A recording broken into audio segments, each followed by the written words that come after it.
test 1, 2. I should probably come up with something else to say besides test 1, 2. Just checking out my new mic setup. It's a different lav mic. I'm wondering if you can hear me, the balance with the audio, with the music that is, and if it's very echoey. I do have these sound blankets, I have sound foam, I just have yet to really put them up here.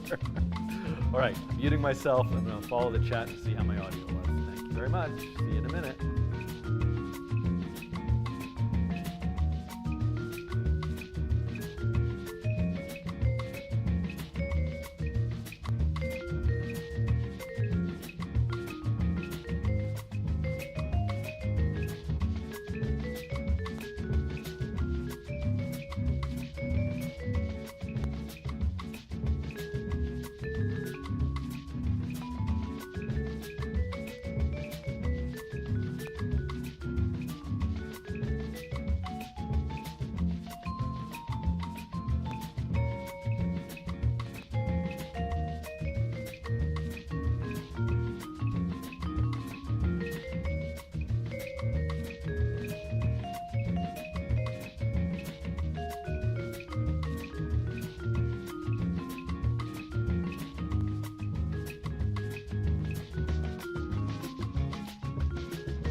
Hello! Happy Monday. Monday. Is that a song? If not, it should be one. Welcome to the coding train. I was hearing static there towards the end playing music, and I'm wondering if you hear static with my voice, or is it just... Yeah, you hear that static? It's very loud. You know, we don't really need music. I like to have my little soundboard with the effects and the tracks, and it helps keep me going here in my live streaming thing that I'm doing. You know, I can't believe I'm even here live with you in the fact that, like, while that music was playing, I'm literally like hooking up wires and putting things together. The static is music only, says Max. All right, so we'll worry about that later. I can only assume it's something with these little cables, and I could like unplug them and plug them back in, and move things around. Oh, that's going to make some crazy static, and like this, move this here and take this and go underneath. And this is what you this is why you're here, right? To watch me move some cables around and unplug and plug things back in. Oh boy, that is some loud static. And here we go. The static is gone. And Ruby Web Dev, yes, this is really live. I am coming to you live from the Hudson Valley of New York. It is sunny outside. Gloria is my dog. If I start talking about Gloria, that's because she's my dog, is sitting in the sun in the grass over there. I'm in a garage. My new setup. I think every time I live stream, we get it a little bit better. So welcome if this is your first time. These live streams tend to be incredibly disorganized. Some might say kind of useless, yet there are some people who choose to watch them anyway. I'm not sure why. But in theory, if I could ever get my act together, I would be programming some interesting, illuminating code examples that would inspire you to go off and make your own projects, to express yourself creatively through code. That's the idea here. Now, I have been doing this for quite a long time, so it seems. That's what I seem to be talking about often, given that it was recently the processing's 20th anniversary. That software, the processing software, is where everything kind of began for me.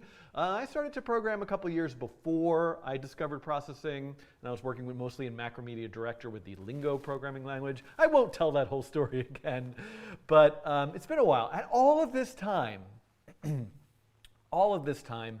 I have not really ever dabbled in shaders. And I had the wonderful, incredible, sorry, I'm looking over here. Is it Monday there? Is it Monday in India? I would think it is. 9 p.m. Okay, now hold on a second. I'm completely unprepared. I have nothing up on my screen. Who's using this? It's me. I am going to go to Curious. Just talk amongst yourself for a second. I really should have been prepared. Yes, I think this is it. All right, actually, before I go to tell you about this amazing thing that I got to participate in like 2 days ago, where I tried to code some shaders, and I'm going to bring that here onto the coding train, I first have to thank today's sponsor, Brilliant. Do you like learning? Do you like interactive learning? Do you like watching me on video, talk, talk, talk, talk, talk? If you don't, actually, I've got another way for you to learn. It's a wonderful website. There's an app, all sorts of courses in math, science. There's these daily challenges you can do. I love the Algorithm Fundamentals course. I'm working through this course called Beautiful Geometry. And instead of watching somebody describe things to you on Brilliant, you get to manipulate the stuff and answer questions through interactive animations and all sorts of great stuff. I'll come back. I'm going to continue working through the geometry, the beautiful, I forget what it's called now, something about beautiful geometry, later about halfway through the stream. But if this interests you, you can sign up at brilliant.org/codingtrain. You can sign up there for free. There's a lot that you could get on Brilliant for free. They also, of course, have a premium subscription to unlock all of their courses. If you go through that link, you will receive a 20% off. You'll receive 20% off, and you also let them know that you found it through me, which is, a nice thing to do if you feel like it. But, hey. Now, on Saturday, thank you, Brilliant. On Saturday, are we going to be looking at Shader Toy, says Taser Cake. My goal, by the way, I should try to be a little bit more organized in my thinking and just not randomly look over the chat and go off on a different topic. I would like to get I have a very simple goal. Wait, no, let me go back. I was on a train on a track, and I should try not to veer off the track too much. On Saturday, I'm going to answer that question. On Saturday, let's see if I press this button here, I had this amazing experience visiting a Twitch stream called Curiously Minded with Eliza and Alethea. I hope I said their names correctly. If either of you are in the chat, please say hello. I can go here under About and read all about their story. Here is Alethea and Eliza. And if I go onto Stream, Look at this. Look at this. This was me. It's still here. Saturday, October 23rd. You can't travel. Can you travel back in time? Actually, if you could do that, please let me know, because I would really like to know about that. I do believe that at some point the recording will become available of this live stream. But they stream mostly on Saturdays. They do this wonderful thing where they have like a season. I aspire to this, where it like begins and it comes back at a regular time with a guest every week, and then it takes a break for a while and comes back again. Me, I'm just like, I think I'm gonna make it happen today. It's like I wake up in the morning, I take my kids to school, I frantically try to like clean up and answer some of my emails, and I'm like, yes, I gotta do it today. I press some buttons, I start to unplug and plug some cables. So one of these days I'm gonna get onto a schedule, everything's gonna work out. It's gonna be great. I can't wait. Oh my goodness, it's gonna be wonderful. Anyway, I was a guest on their stream, and they pretty much, I think if I'm right, exclusively work with shaders, and each week, I think their next guest, I think I can say it because they announced it, is a shader expert. If you don't know Shar Stiles' work, you absolutely should. But I'm like the shader beginner. So I had never, I'm almost embarrassed to admit, I'd never programmed a shader before in my entire life. I've helped people with their shader code, because why not? You're coming to me with a code question. I might be able to like understand it and move things around and figure out some syntax stuff. I've never actually sat down to understand and learn it on my own. So I would like to take some time today. I would like to take some time today to bring over the code that I worked with on their stream and see if I can get it to run in P5.js. I know P5.js has some hooks into shaders. I have no idea how to do this. Like, I'm really just going to figure this out during the stream, or not figure it out during the stream, which will be probably less interesting to watch, but it's what happens sometimes. As we all know, when you're programming, you can spend an hour not getting anything to work. Let alone an hour, a day, a week, so much time. My advice, by the way, if that's happening to you, just time box it. Stop. I'm so stubborn, and I do this to a fault where I can't get myself to stop. But if I ever could just get myself to stop and take a break and come back later, usually you can figure it out just like that. So much clapping. Am I clapping? So does somebody know when the edited video of this live will be online? So Lewis, that's such a good question. I'm all out of sorts these days. I used to have a very specific practice of long, messy live streams, and certain sections would get edited into videos. It's not happening so much these days. The stream is probably just going to exist as is, but it will have time codes in it. I'm trying to get back to that, and I actually have a new streaming PC. This is not that interesting. If you'll allow me to press a few buttons for a few minutes, I might be able to record to do some editing later. Yeah, so, and a Methornal says, I have a shader question that I think would be perfect for a stream. All right, I will not be able to answer it, but the chat, I bet you will. I mean, little known fact, actually largely known fact, I'm not really very good at this. I just have a lot of energy, apparently. I think it's because there's the camera, and I happen to be a very vain person, and I can see myself in this monitor, and it gives me energy. That's sad. It's a sad truth of it all, isn't it? Okay, anyway, so thank you, Eliza and Alethea. I hope that when I, again, can get my act back together having guests, that I can have them on stream to talk about shaders a bit. Please check out their work. I don't know if you subscribe and like. That's what you should be doing. But tune in to Curiously Minded. It's wonderful. And let's see. So that's item number one. Then I got to take a break and do a brilliant challenge. Then item number two, even though I'm on my third finger, I count in very unique ways. I mean, this is really item number 0. Can you say that? If you say number 0, it sounds wrong. If you say index 0, it sounds right, right? Programmers and counting. I would really like to, I'm teaching, in my NYU course that is happening in parallel. I am like a GPU, parallel teaching, trying to make it all work together, not Not going so well these days, if I'm being perfectly honest. I'm trying my best. I am teaching this week about generative machine learning models. I'm going to, with my class, be using some pre-trained GANs, specifically a tool called Runway, which has it has something called ML Labs, which lets you, in the browser, play around with a lot of machine learning models. I've used it before. I'm going to use it again on streams. And I could open up, actually Runway, you should really check out if you haven't checked in recently, because they are doing a lot more with AI enhanced video. And in particular, one of the things that I'm trying to do, let's see if this works. This is my new whiteboard shot.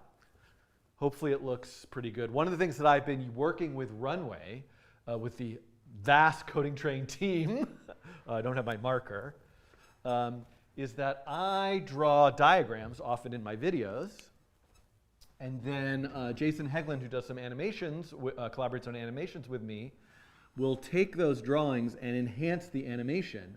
And we've been trying to use Runway to key out, I hope you can still hear me, yes, key out my body and put the layer of the enhanced animation behind me.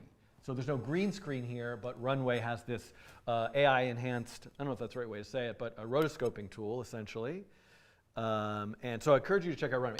The thing is, so I'm using Runway with my students, but I would like to myself have a little bit of a deeper understanding of how generative models work, and be able to have my own examples of them in action, even if I'm not producing the kind of results that, StyleGAN 8, whatever StyleGAN number the world is on these days.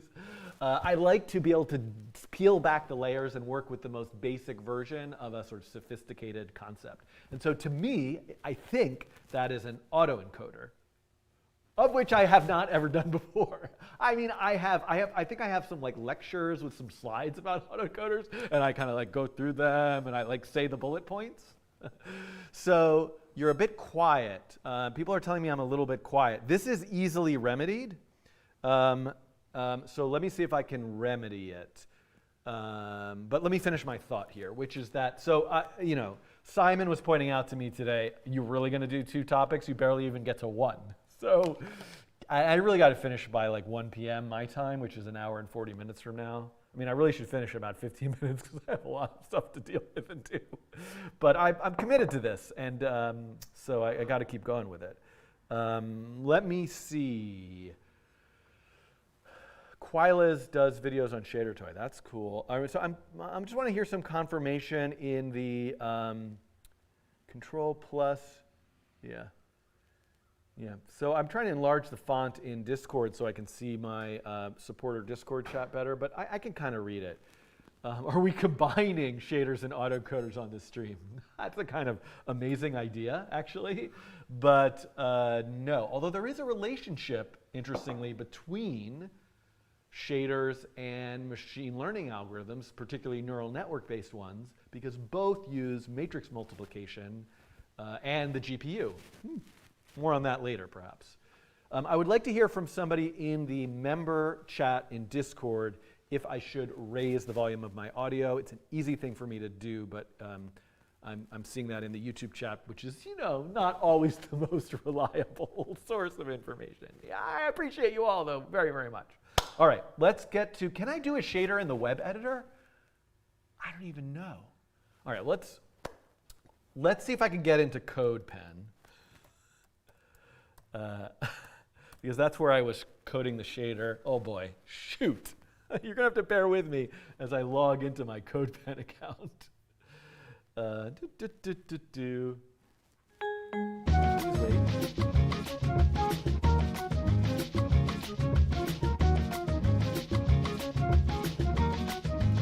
wait. Okay, breaking news.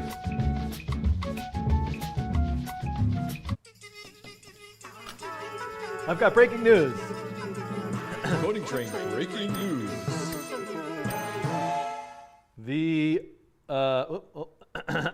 I was looking at my phone to get my password, but I have a message from Alethea. The replay is still on Twitch and will be on YouTube later. Okay, thank you for that bit of information.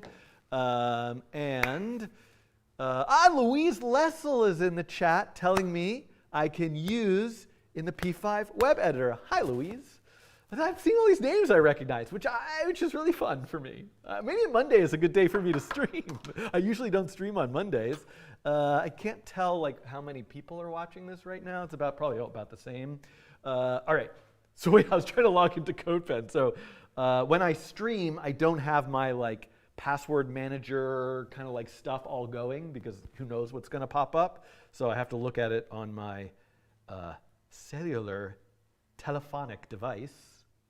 So please, like I said, talk amongst yourselves while I try to get my code logged in. Code pen. Ooh. Seriously? That's my password? This is bad. If anybody wants to hack my code pen, it's not going to be too hard. Okay. I'm going to change that password later. It did not make it one. I did probably 5 years ago at this point. I upgraded to using a password manager, and just over time, anytime I would log into something, would create a new random password. And apparently, never did that for CodePen. It has a not such a secure password. Okay. Now, how would I find? It was shared with me yesterday. I know, Alethea, you're watching. You can send me another message. How do I find the code? See, I don't prepare for this at all. In case anyone was wondering if I secretly really do prepare to look like I did, and then to say I didn't prepare. No, I clearly do not prepare because I just thought I'd log into CodePen, and no, I don't see because I had the link from them. Hold on, let me switch to this view here, and I think I can find it probably in. I'm getting a message. Breaking news. Breaking news. Okay. Oh yes, the pen is being sent to me. This is awesome. Yes, and everybody should join. Let's see if this works. Discord. That didn't work. That button didn't work. So somebody who's a mod, if you could please post a link. It's actually really easy to join Discord for Coding Train. It's discord.gg/codingtrain or thecodingtrain.com/discord. Put those links up on the screen in magic post-production. That's never going to happen. I don't know, in the future, hundreds of years from now, when we were all long gone, somebody will be watching this video and there'll be some way with their augmented reality helmet that's holding onto their brain to put the stuff that's just going to put the stuff that I'm saying. It's going to make it happen. So someday that'll happen. Okay, hold on. Sent a link. Okay, wait. Okay, I can get it through Twitter, which you can't see right now. So hold on, everybody. I think I'm logged in to Twitter, which I am. I'm going into my messages. I see a GIF of Shaquille O'Neal doing this at me. You know, there's a green screen version of this that I could just, how come it's not working? It's my, oh no, why is that not working? I mean, I don't really care, but I was just going to give you all the green screen version of this. Okay. I don't know why my buttons on my Stream Deck aren't working. Can I please pay attention, Shiftman? Okay. Focus. Okay. I am now, prepare to be hypnotized, wowed and hypnotized. I'm going to, if my buttons still work over here, show you this shader. Yes, okay. So this is the shader that I ended up making. I mean, I say me. It was in collaboration. I think anything that looks wonky and weird from the shader is my addition to Eliza and Alethea's amazing work. So I think what I would like to sort of see is if I can first just copy paste this code and see the same result in P5.js. Then I will double backwards and try to explain the things that I learned about shaders in a very basic way. And I mean, I have dreams of doing one of my more sort of, it's not really scripted isn't the right word, but sequenced, hopefully somewhat coherent, edited basic video tutorials on shaders. I don't know that I'm the right person to do that in terms of, I'm certainly not in terms of any expertise, but maybe there's some value that I could add of kind of like talking through my journey learning shaders. I should also mention, I think that you can't talk about creative coding with shaders without mentioning thebookofshaders.com. I mean, just the Book of Shaders by Patricio Gonzalez Vivo and Jen Lowe. And I think, oh yeah, so this, the ripples is the thing that I'm planning a future live stream that has like a water theme.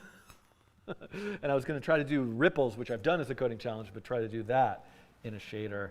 I also want to do these I want to do all the things. Okay, but hold on. I'm at CodePen.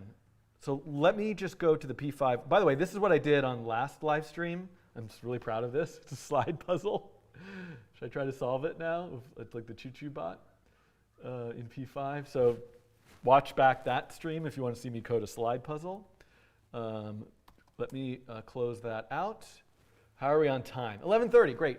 Noon, I turn into a sponsorship pumpkin. And then I'm going to move on to Autoencoders. So I've got about a half an hour now if I'm going to try to keep on schedule. Thank you again, Curiously Minded. Check that out. Reference, CodePen, here we are, Book of Shaders. Okay, so let's go to the P5 website. I'm sure some of you know and could just relay this in the chat.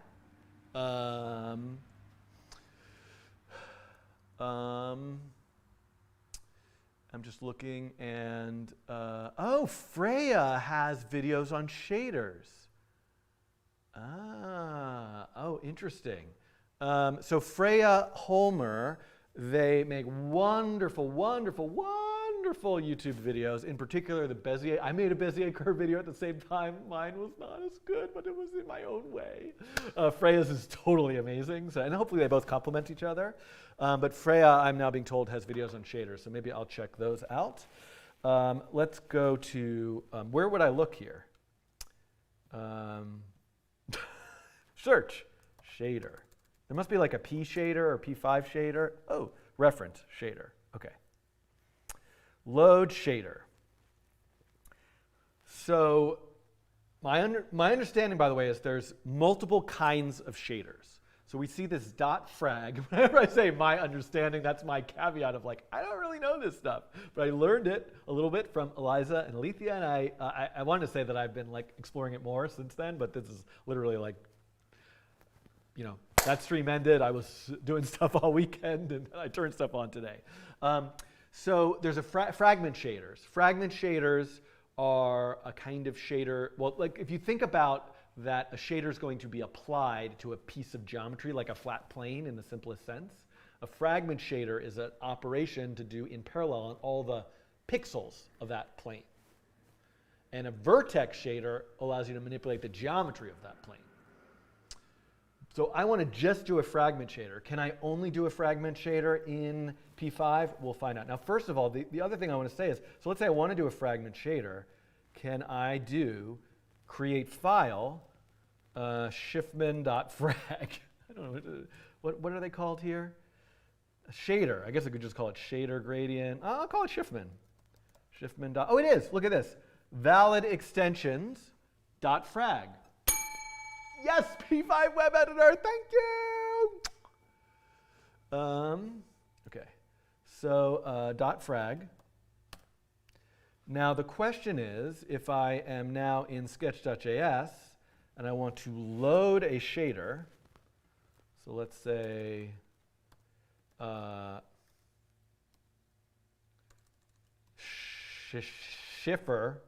Schaffer. I'm trying to be clever with my naming. I don't know what to call it. I don't have any idea. Let's call it beginner, starter, basic shader. Basic shader equals load. Load shader. Schiffman.frag. And I assume I have to use WebGL. Oh, and it probably makes sense for me to also use preload, although I'm sure there's a way that you could load the shader asynchronously.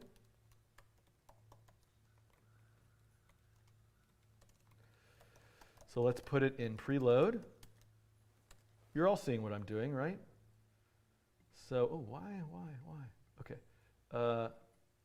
Look at this. The auto name for this particular sketch is Longing Scream. I'm being told that there's a distracting dot in the middle of the screen. I don't particularly see that, but somebody can let me know if that's something that I need to deal with. Okay, let's just see if I get any error running this. Okay.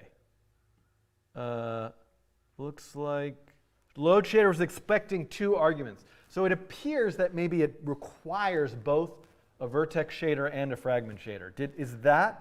Was that part of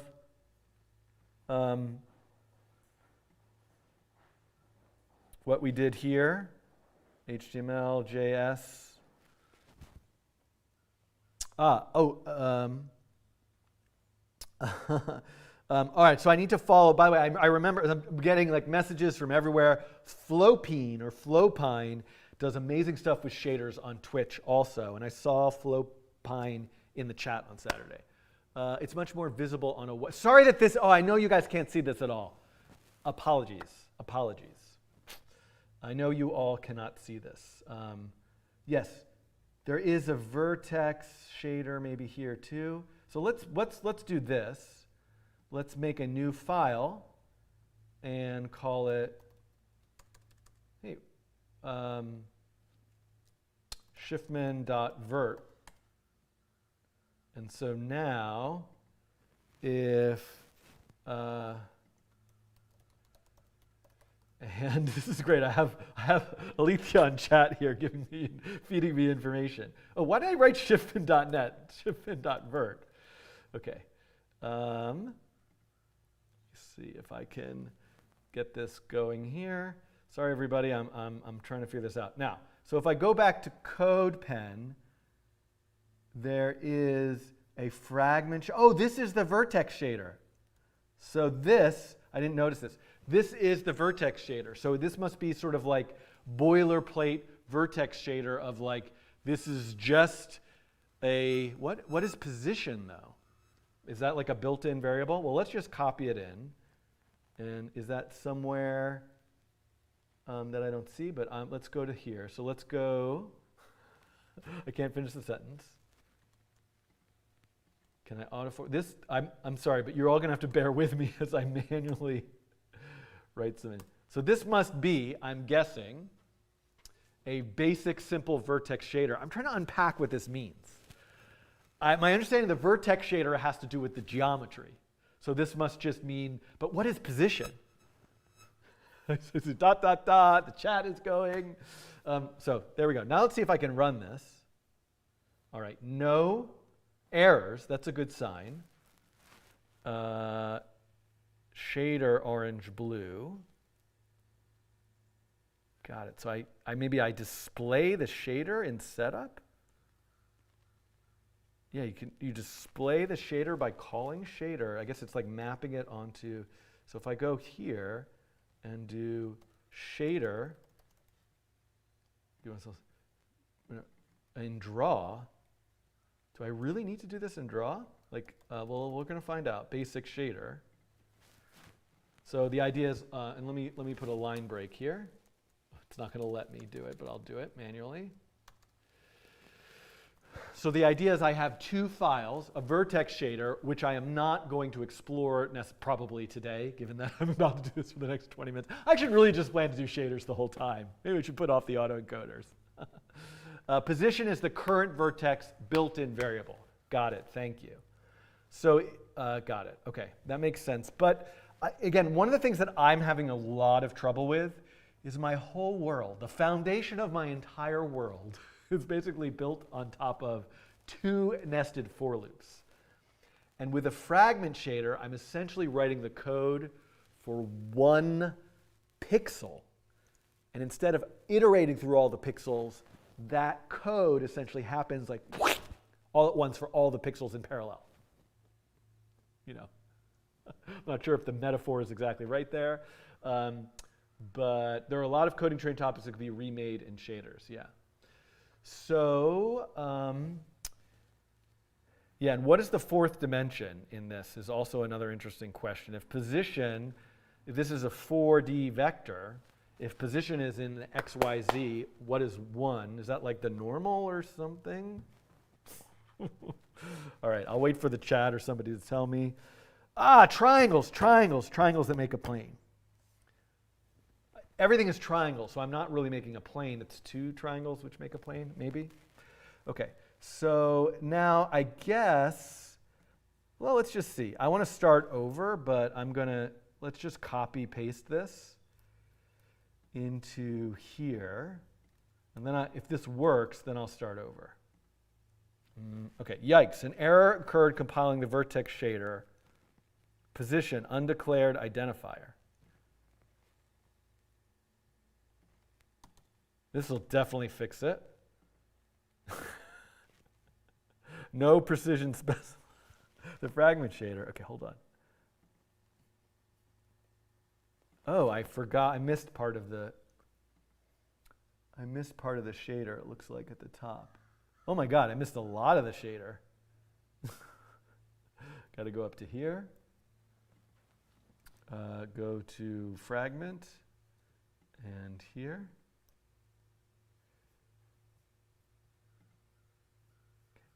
UV redefinition. All right, let's see. All right, what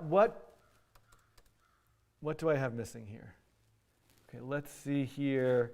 Was position. I know this is tiny font. No. Find me position. Search. I don't know how to use.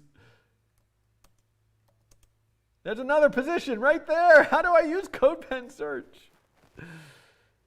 Is it in the JavaScript somewhere? That wouldn't really make any sense. 4D is converted to 3D by dividing the XYZ component by the last component. So that's like a normalization. I have to pass position from P5 to GLSL. So that must be what's happening here. Let's look at this basic example.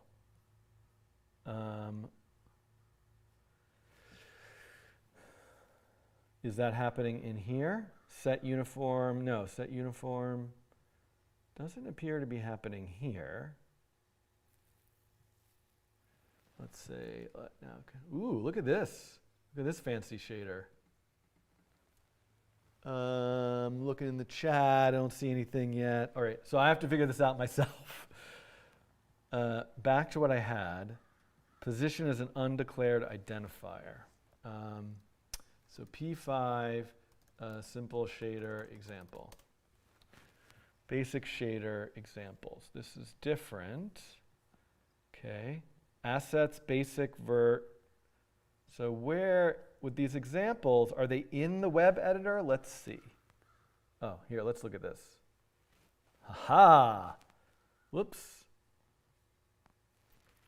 Louise was in the chat, who worked on this project, of course, with Casey at ITP. I remember this project. Setting up shaders in P5.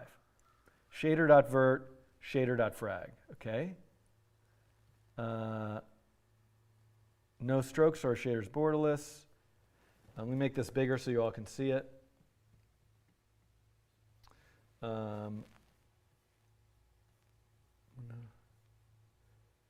Okay. Here's the example in the editor. So this works. We know shaders work. And what is in the basic vertex shader? Oh. Do I need this attribute? So I need to have an attribute, position, and then probably somewhere in this code is that attribute being set?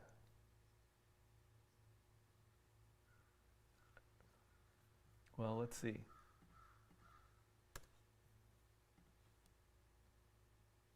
Okay. UV redefinition. Well, maybe I made a mistake here. UV. I might have copy pasted this in a weird way. So first of all, I would actually really like to just simplify this for a second. I can always come back to it. So much for me saying I was going to just get this running. All right, let's see here. UV. Why is that being redefined? All right, let's take a look at this example, and let's look at the basic fragment shader. Yeah, so I'm being told through my side channel here of information is that 3JS, the position is given by 3JS, and I'm using P5 instead. So, yeah, so look at this. I wonder if I'm just not allowed to use UV as my variable name. Because in this example, it's not using UV. So if I were to change this to, in my fragment shader, ST, and I think I would like to go back to, oh, hello. Hello, I had multiple lines of code multiple times, always something much simpler. I actually would just like to use this. I'm not going to resize the window right now. So let's start with this as like a simpler beginning, which I think I might be equipped to explain. Okay. All right, no errors. Hey, welcome to Coding with me, Dan Schiffman, where I spent 45 minutes just getting something to run that renders nothing with no errors. Cheers.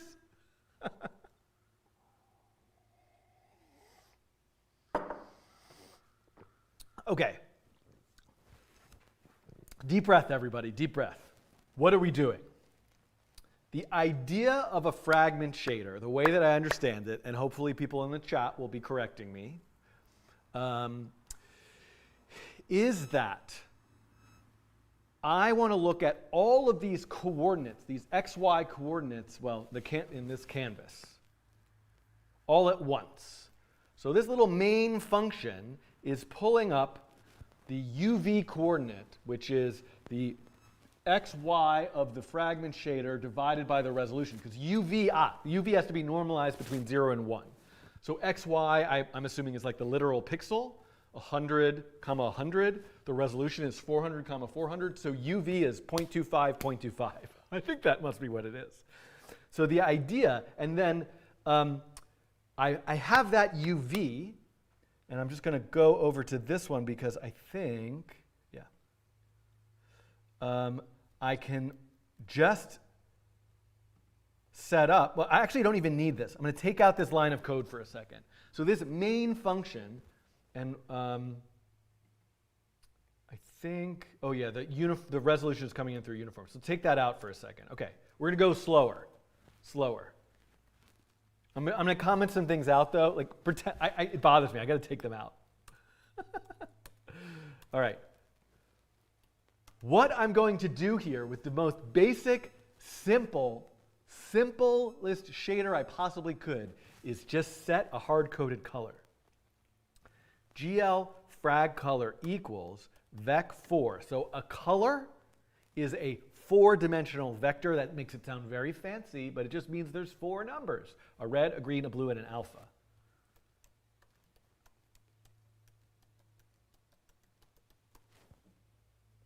And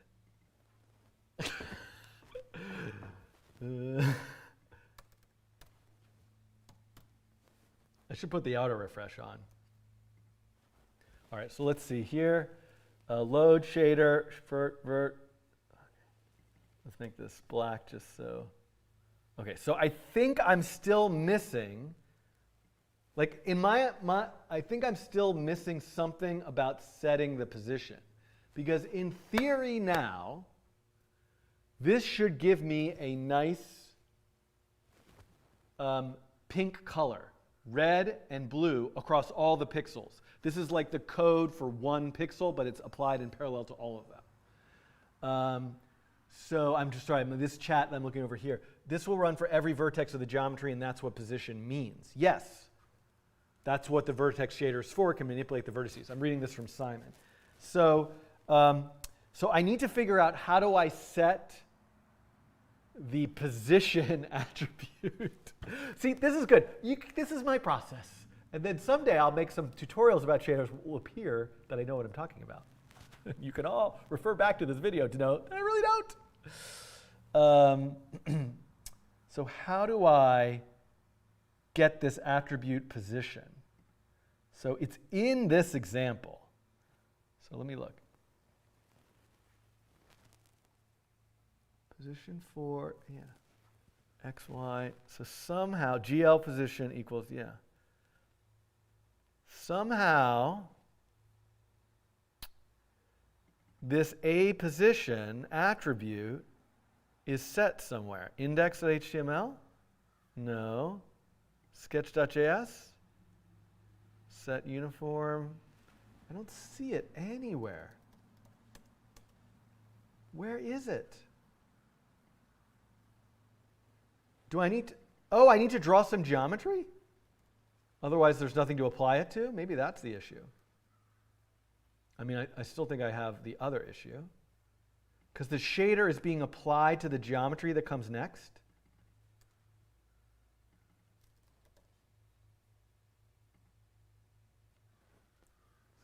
Okay.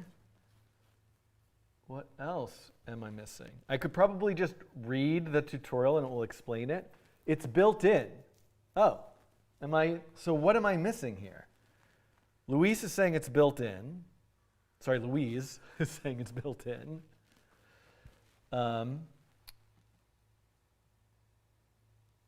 So shiftmin frag. I feel like what's wrong with this? Shiftmin vert. So what am I missing? Index. I don't need the sound library. Let's just play it again, Sam. Ta-da! I will need to draw something. That too, you cannot change its name and the attribute is read. Oh! So I'm missing a very important, crucial piece here, which is that this is built in and the name for attributes have to start. There we go! I see something! Amazing. Okay, wait, now. Interestingly, this rectangle is drawn. So I need to think about, I think there's something to do here with the orientation. So in other words, what just happened? I just drew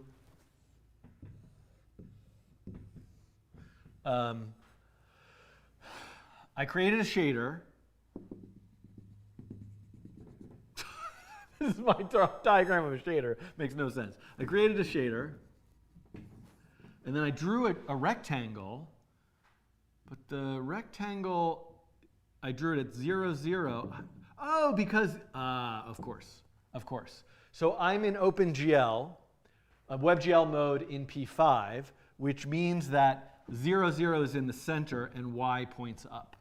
So I don't know what the proper way to do this. I could start to adjust that position in itself in the shader, or I could just adjust it in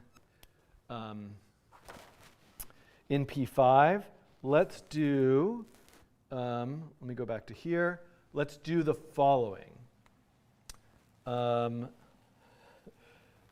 going to say rect mode center, and then, oh, but is the shader actually manipulating the position of this rectangle? Like, let's take this out for a second.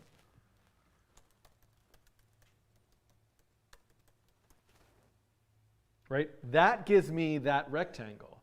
If I take out rect mode center, oh, and it's, oh, the shader is really manipulating the view of the scene. By the way, Tasercake just made the nicest compliment anybody has ever made of me, which says, nice non-reflective whiteboard. Although maybe that was made in jest with irony, because I've been trying really, really hard to get the whiteboard to look right without reflections. Okay, so again, I think the proper thing for me to do here is to manipulate the geometry with the vertex shader. And if I go to my cheat sheet here, I'm guessing that's what this is doing. Taking the position, multiplying it by 2, subtracting 1, which basically makes it, I don't know what the multiplying by 2 does, but let's try these bit by bit. So if I go back to my shader, and I say vec4 position 4 equals this, and then we say position 4 minus equals 1. Can I do that?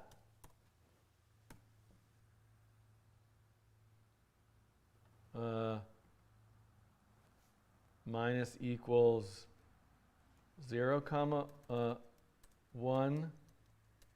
Oh, wait, vec4 1 0 0 0 0. Oops. Yeah, okay. So I slid it over. So let's do plus equals -1, and then y should go +1. Oh, because it's going the wrong way, -1. Yeah, look down there. Oh, that's why I have to multiply it by 2?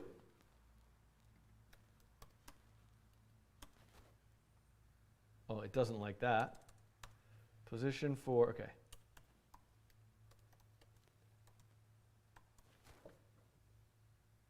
Wow. Oh, 2.0. By the way, the best thing about shaders ever is this. This dot, this dot, this dot, this dot's on. I can't remember to put the dot with the shaders either. Okay, hold on. So what happens if I just multiply it by 2? And then minus equals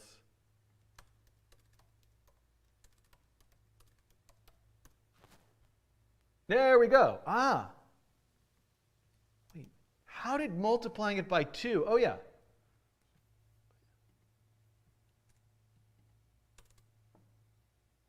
All right, I'm still confused how this works, but clearly it's correct now.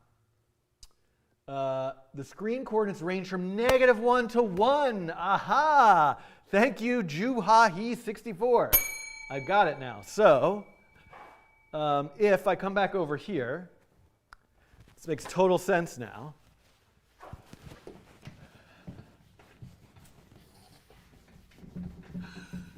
Shaky whiteboard. Okay. This is the world of shaders. -1 to 1, -1. Oh, no. It would be -1 to +1, right? This is along the x-axis. This is along the y-axis. I don't know why I drew that in kind of a weird way. So what I had was a rectangle that is here, because I drew it at 0, 0, I guess, kind of, up and to the right. So if I subtract 1, subtracting 1 puts it to everything, puts it in the center.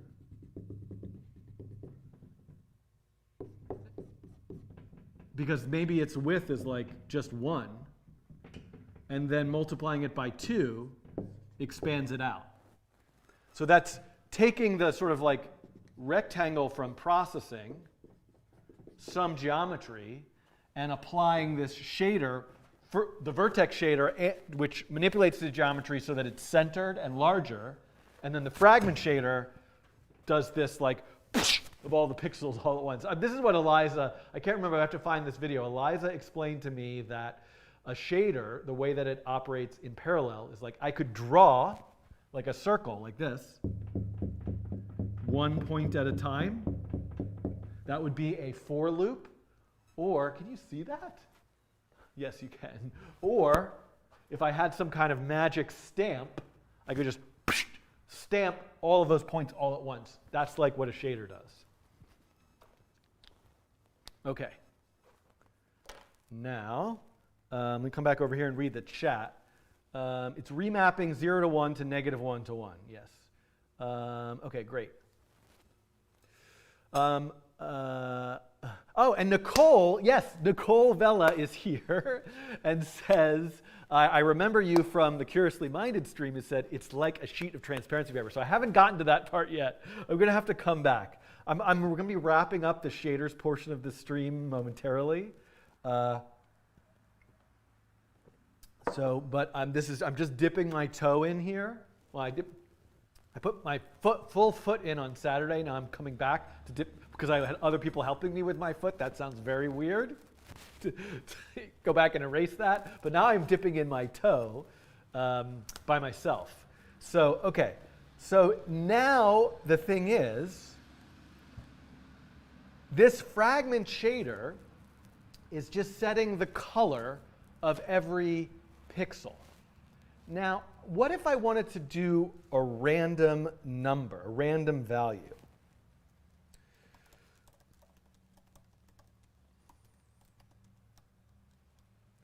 Like, I think I could just get some, like, a random, beautiful. I don't know, whoa, what is this?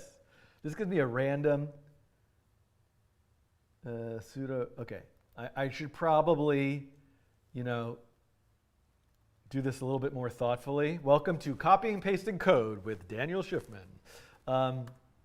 If I were to grab this random function, I saw this dot product sign function. I don't know what this function frac does. I'm going to have to look that up. Can I get this is a vec2? Or I give it a vec2. I have to give it a vec2, CO? That's weird. Why would I do that? Okay, well, because I could give it its UV. Oh, I don't want to have to give it its UV. I just want random.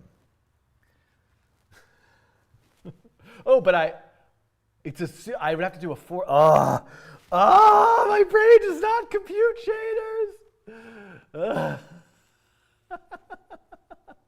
Yes, that is the way to do random in shaders. It's just a super annoying.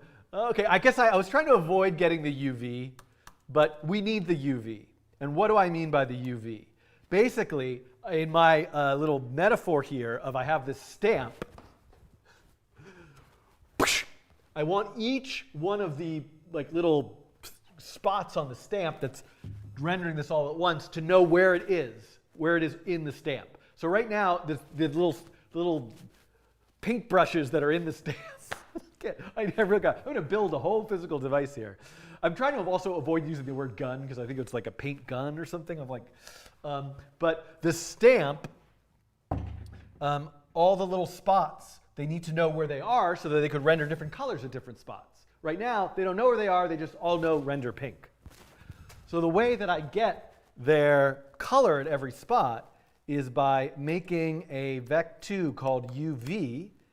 And if I take, can I get the position here? A position dot xy divided by, and I got to get the so let's see how they do it in theirs. U resolution. Oh, GL frag coordinate. Oh yeah, it's not from the it's not the position. It's the So this is built in GL frag coordinate. So in theory, I might be able to just use that, right? Because I could make up something. Like what happens if I do just this? Is that not right? UV.x? Yeah, no, that's right. Is it like too big? I probably spelled that wrong. Yes, underscore. Okay. So these numbers are probably, just take this out for a second. Right, it's all right. So I'm getting the x. I could do something like, divide it by 400. Oh. There, see? I know what's going on. Is it 200 though? Like the full range? No. Oh, 800? Yeah, I think the pixels, even though this is like 400 by 400, I think there's something going on with my high definition display. What I'm trying to show you is that and I think this would be, well, it's fine. let me just do it this way so it looks more clear. So by the way, in shaders, you can make a 4-dimensional vector or any vector with one value without having to pass it multiple times. So here I'm basically just taking the x position of every one of these pixels, dividing it by the width so that it's normalized between 0 and 1. But I don't want to have 800 hard-coded in here, so I should be able to get something from the P5 sketch. And I apologize for just, thank you to Louise and Casey, who I believe wrote this example. Hopefully I'm right about this, that I'm repurposing it. What I need to do is get the resolution information from P5 and properties, values, variables that come from your sort of main code, or at least or the P5 sketch. So I want to make this interactive with the mouse. That's kind of something I could do. Those come in via something called a uniform. So if I create this uniform called uResolution, whoops, and I put it in, this random I put it in here, and then in P5, in the P5 sketch itself, you can call set uniform. So would I do that? Does that happen in draw? Happens in draw. So in draw, I'm going to do this with mouse X before I go. Basic shader, set uniform, and I guess because it's a vector, I give it an array. So width and height. So this is me, and if I move this over, you can still basically see the code, but I have more room. Okay. So the idea here is I'm saying, hey, you shader, you've got a variable-y thingy-like thing in you called uResolution. Set it to a vector with width and height. That way, if I go back to here, I can say the UV is the XY coordinate divided by the uResolution XY. Is that right? Do I say XY there or just uResolution? Yeah, this says .xy, so that makes sense. Well, why do I need that .xy? Like, I sort of understood this to be like an object that has an xy in it, but uResolution is the vector itself. But I guess not. I guess getting both out as one is the xy. Well, anyway, let's see if this works. Okay, that worked. Now, once again, I've got this weird issue where I think the resolution I'm getting is 400. But because I'm on a high definition retina display, basically, like the amount of pixels of the rectangle is actually double. So this is a little wonky thing. I think if I just did like this here, I believe that's correct. I mean, I can't be certain, but I believe the full white is here and the gray is in the middle. I mean, I kind of liked how it looked. But let's just go back now. If I were to change this to the color being set not by the X, but by the Y, then we have it going from bottom to top. You could leave it without the XY. It's probably just for explicitness. So let's see if that's true. And what about the this? So not this, though. So I guess this is just kind of like for clarity. It looks very like parallel. Okay. X, Y, X. Oh, Paulo in the chat. Amazing. So .xy gives you a vec2. So the frag coordinate could potentially have like, I could make a vec4 with these 4 values or something. So it's making a vec2 out of what is just a vec2. So I need a vec2 out of the frag coordinate. So this is good. I can see that I'm working with a vec2 because I say .xy.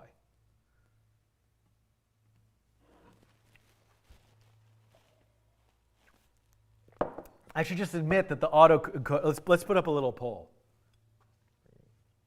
Not that I ever follow the poll, but because I got to take a break.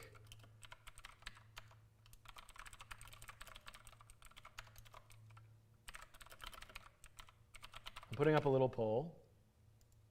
Should be in the YouTube chat now. It should say after I'm going to take like a 5-minute break.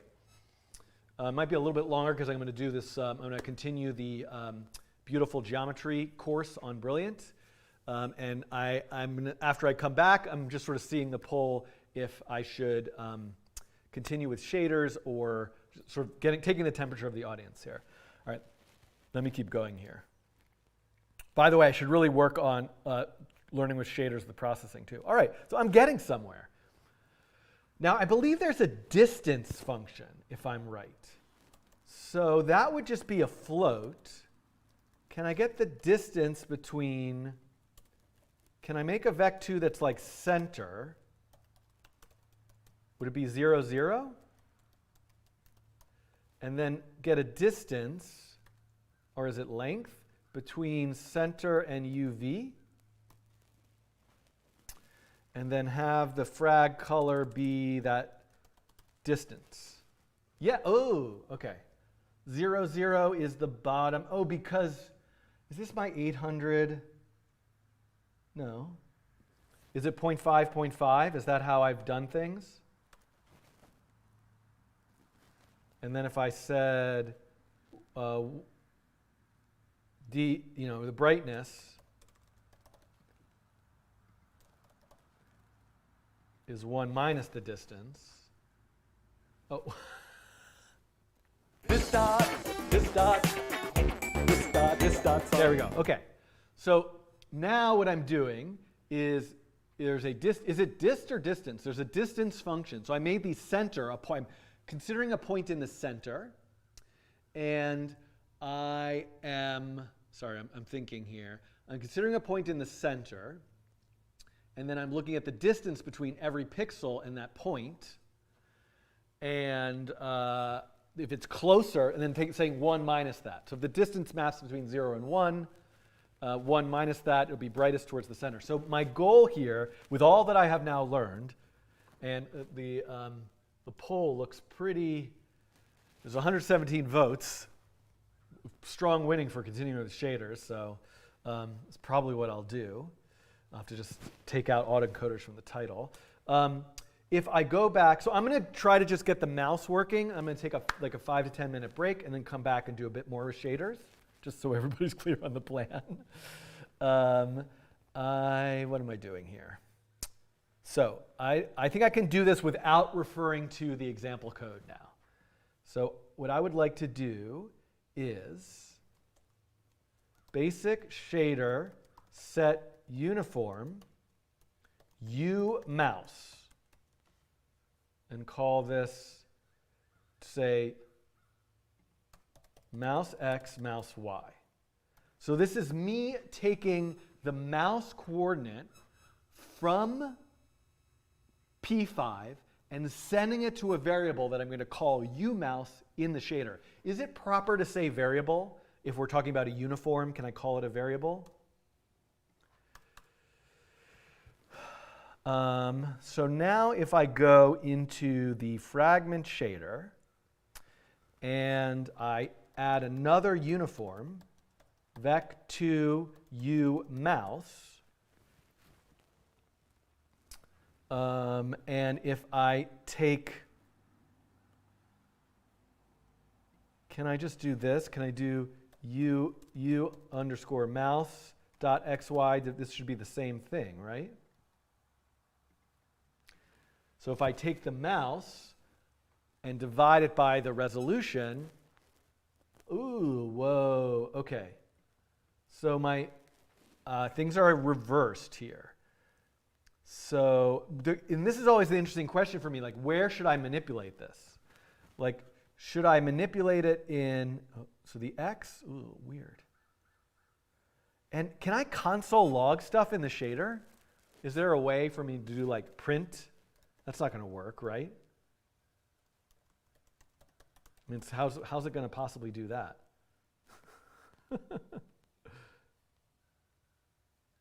Use program, parameter 1, I don't know. Okay. So what am I doing here? So this makes sense to me that this would be reversed and the scale is off. What if I were to just say, see this, I think I should do this pixel density 1. Let's take out the variable of the high density display. There we go. So now we can see it's just the y. Okay, so the high density display was hurting my brain, but now we can just see the y is reversed. So I guess I could do height minus y. And now I've got it. Right? As I move. The question I think is interesting is like, what is the proper way to handle this? Should I be flipping it in P5 or should I be flipping it in the shader? Look how fast that is. We should compare this to like here's the thing. No way I could do this for loop with like 800 by 800 pixels. Like, okay, we've got to demonstrate this. So very, very quickly, let's make, I swear I'm going to take a break. So I don't know why I deleted that. I'm going to just say load pixels. So I'm doing this without shaders now. Here is the comparison for loop way. This is my whole world. I'm so happy and comfortable. Oh, it all makes sense to me now. I can write the code in the order that I want it to happen, and it will happen. And then I'm gonna have an index, which is x plus y times the width. Then I'm gonna say pixels index. Then I need a distance.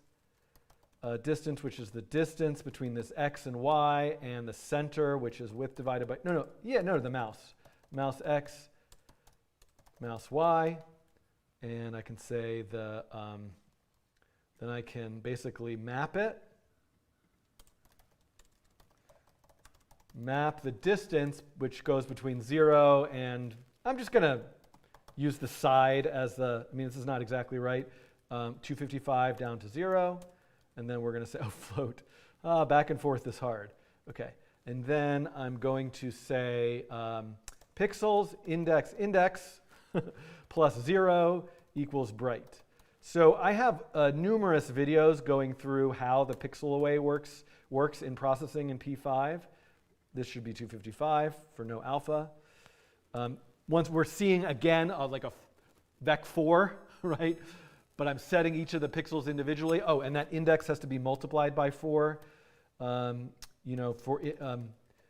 me just look. Pixel array in P5. So this video from 2016 is a video where I go through how the pixel array works in P5.js, probably doing something very similar to this. And I believe if I were to run this, pixel density.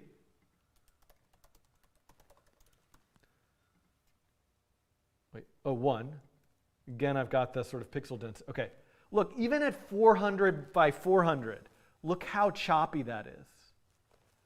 And I should do the maximum distance. It would be more probably, the max distance is, I don't know if max is still in the chat, but this variable, max distance, max d, is dedicated to you, max, is the distance between 0, 0, and width, comma, height. Let's just say that. It's not exactly accurate, but let's do the, why did that not work?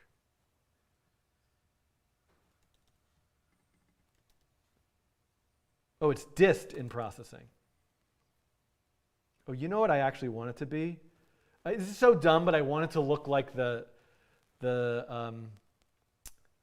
sketch. So I wonder if I just make it like width times width, if that's going to look more like.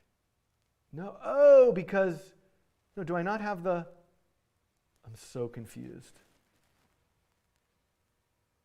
If it's 0, it should be really bright. X, Y, mouse X, mouse Y. What's going on here? I want to see it.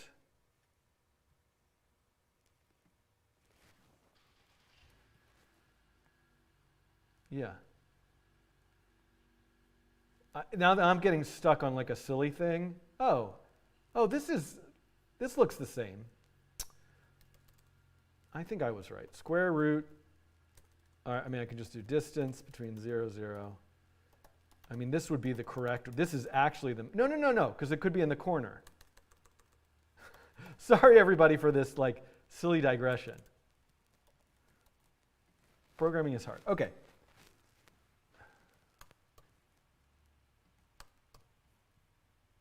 So look at this. I'm trying to do the same thing with an 800 by 800 canvas without a shader. And I lost the chat because I'm looking at this. It should be just width, everybody's telling me. Fine. That would be the same. Okay. It's so quiet all of a sudden. Okay, yes, this looks the same. Look how impossibly slow this is. Now I'm going to hit stop. Oh, that is the most beautiful thing. Wow. Okay. Never before have I really, has my mind really settled on the wonderful power of shaders. Because I've always kind of basically said in my head or to people, if you want to work with pixels in the browser, in Canvas, it's just really, really slow to iterate through all the pixels. Can't really do it effectively. But this is a way of doing it. Now, there's a lot more mental overhead here of understanding all of these bits and pieces and how the math works. Like, I'm making a lot of assumptions of you, the viewer, right now, that this idea of manipulating vectors is totally, like, you know, automatic, intuitive for you, which is no way that it would be. This is a nice alignment with my Nature of Code materials, where we look at, or I look at through those tutorials, 2D vectors and how to do vector math, like add, subtract, normalize, distance, all that stuff. But what's interesting about shaders here is in P5 or in processing, when working with a P vector or P5 vector object, you can't use the plus minus operators with them. It doesn't know how to do that with vectors. But here in a shader, you actually can. So I can multiply a vector by 2, scaling it. Or I can subtract the value of 1 from each one of its components. Okay. So everyone, the green screen is not keyed at the edge. Where? Where is the green screen not keyed? Oh, just down over here. No, over here. It's the desk. There's even a little dongle here if I wanted to plug it into something. And a train whistle. See, there's a desk here.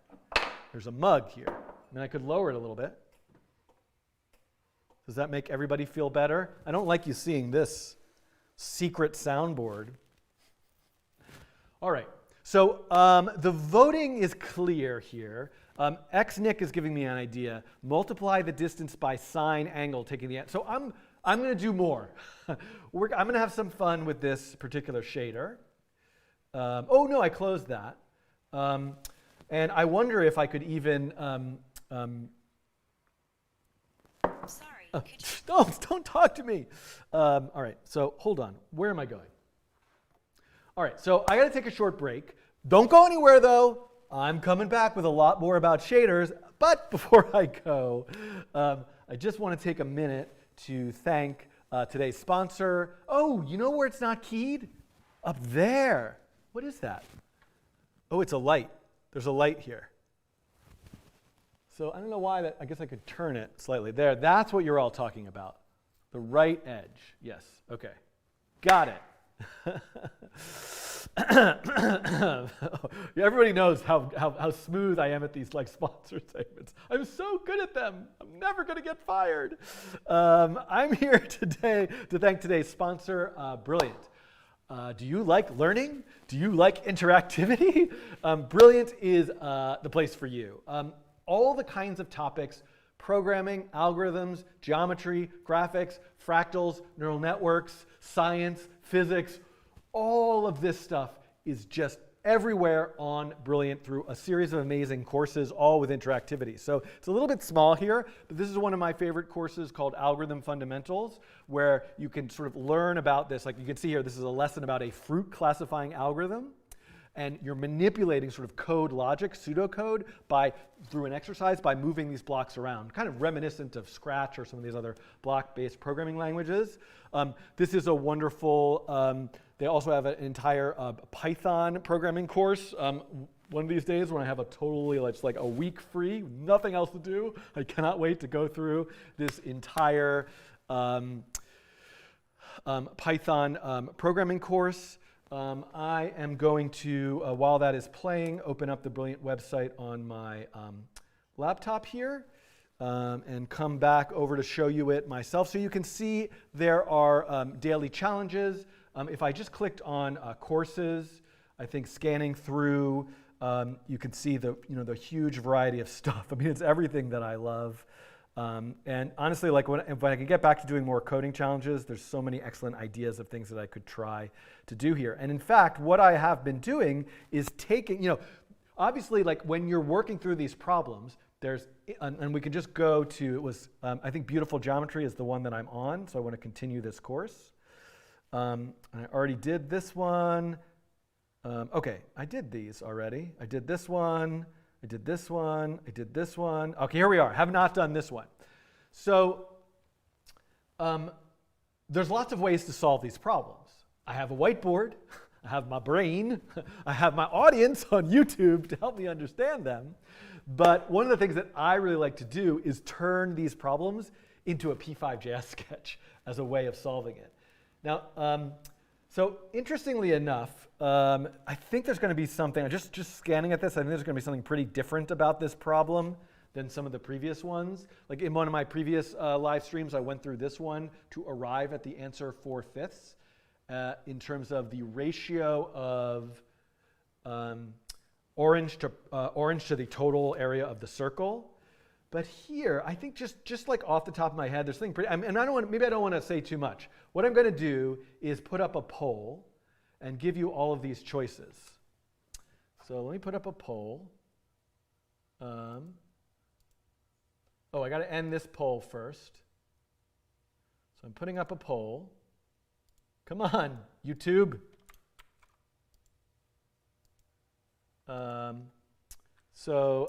Infinite. This is like phone a friend here. We have 7/8 is one answer. 8/9 is another answer. 9/10 is another answer. 11/12 is another answer. Oh no, it only lets me have 4. Okay, I got to eliminate one. I'm going to eliminate 9/10. I'm pretty confident it's not 9/10. Should I eliminate 8/9? That only gives me 4 options? Oh, YouTube. I might be giving away the answer here by my elimination. I also might be wrong, but I think I have an idea what the sort of trick is. Okay, so did the poll go up? I don't see it. Oh, there it is. So I don't see anyone answering it yet, but I'm sure you will soon. Okay, so let's work through this. The limit, I would love, by the way, it'd be so awesome if we could make this into a shader, but I'm not ready for that. I'm not ready for fractal shaders. Oh, Xeja is asking for a link to the shader sketch, so I will happily take like a quick break. Somebody can hopefully just like snapshot this and Ahmad can copy paste it in the chat. I will come and do that in a second. Let me go back to here. Okay, so I want to start a new sketch.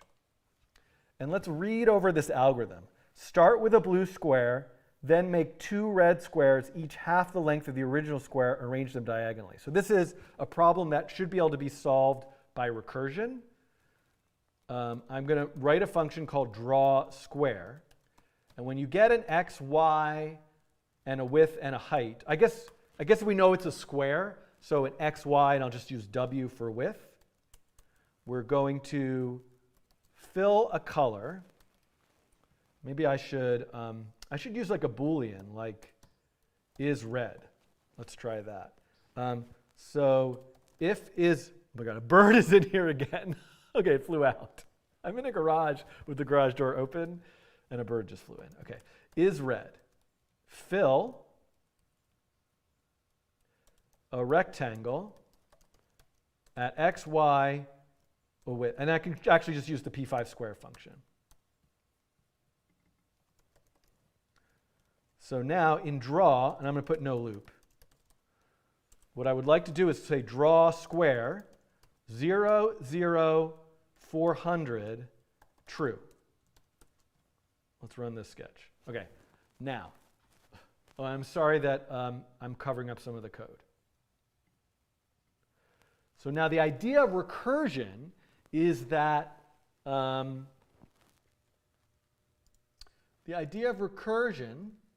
looking at the voting, which is interesting. I think people are thinking the same lines as I did. The idea of recursion is this function that drew this large red square can now draw two smaller blue squares inside of itself.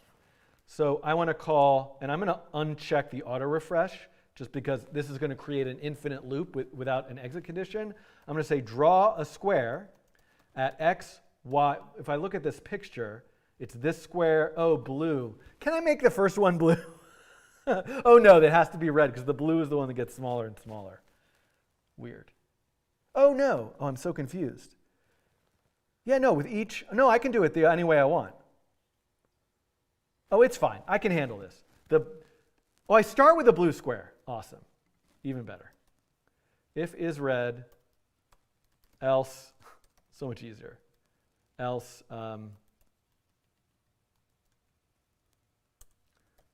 fill 0, 0 to 55. So for blue, what's wrong here? Oh, yeah. And then now draw, so let's just make sure this is blue.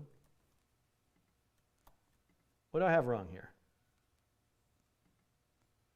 Oh, an extra, okay. Okay, great. Now what I want to do is say, draw a square, draw the next square at x plus, I think there might be a flaw with this, but let's just try width divided by 2, the same y, and then with half the width, and then not is red. So this, I'm just saying the next square be the opposite color because true becomes false or false becomes true. And I'm going to do this with if I think W is greater than, let's just say like 20 pixels.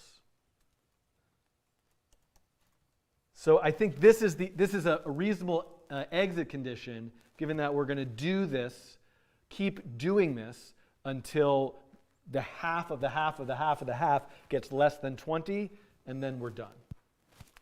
So let's see what happens if I run this, right? So this, I don't know if I did this correctly, but we can see blue square, red square, blue square, red square. Now, I also need to do what? The one below, which should be at x, but y plus w divided by 2. So that's just moving it down, same size change. There, oh, okay. Did I do this right? It looks a little different than this.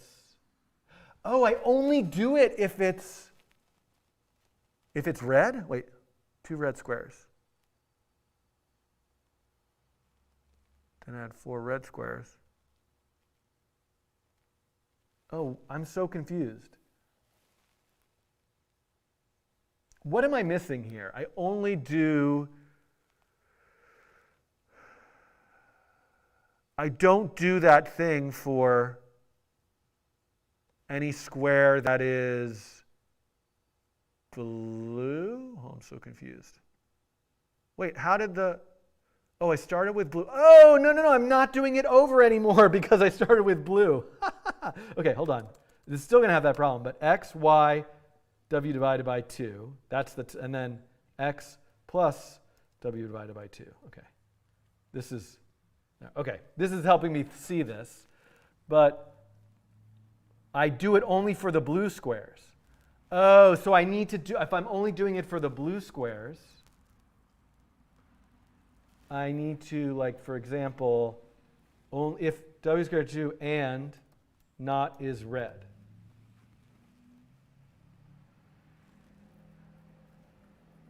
So I guess I need to draw 4 blue squares to start. Alternating the corners for the shading, yeah. Like, because then when I do it, oh my goodness. Oh, I see. So I need to keep track of a count.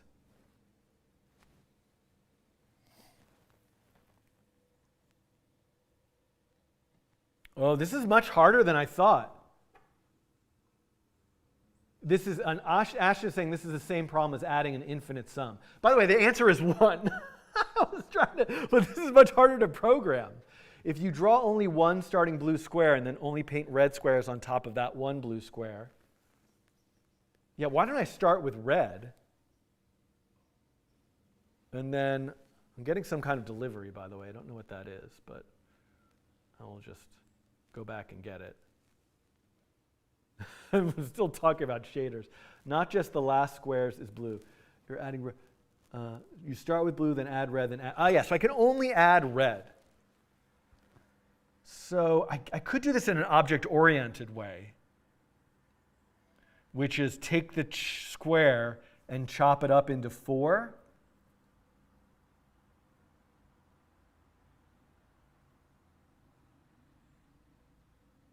I think actually what makes sense, this is a little bit weird, what if I did this?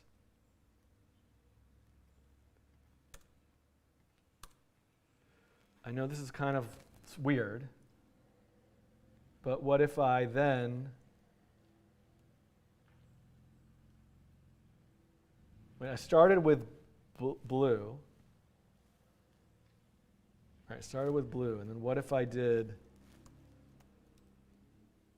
over there, and then over here. There we go. No? No, that's not right. That's kind of interesting, though. This is the same. Won't I get the same result, though, with this? This is the same result, but it's just, I think it's like spaced out differently. Like the blue is in a different place. Right? Isn't this the same? It's like the same, but I'm not alternating the way I'm drawing. So like these should be, so if I had like a count, could I create a count? Oh, I think I have an idea. What if I created a count and then count? I think this might be a redundant variable. Count, and then I'm going to just say count plus 1, count plus 1, count plus 1, count plus 1, and then,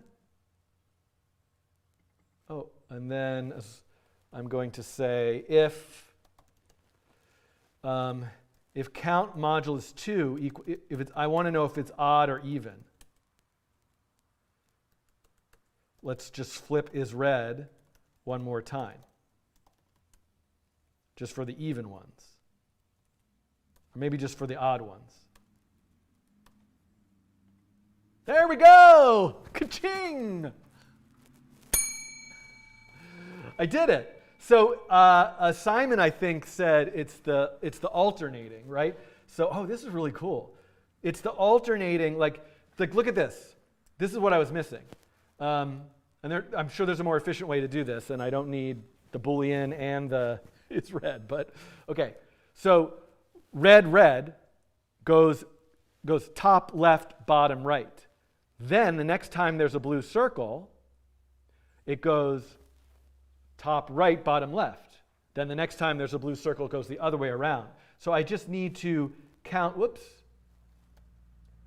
through, and I should say no stroke. I would love to draw this with can I use a generator function to animate this, Simon? No, what do I want to say? No stroke. And I can put on auto refresh now because I'm pretty confident I don't have an infinite loop. And then where is my, if I say W is 50, Oh, you know, it really is nice having the stroke in there.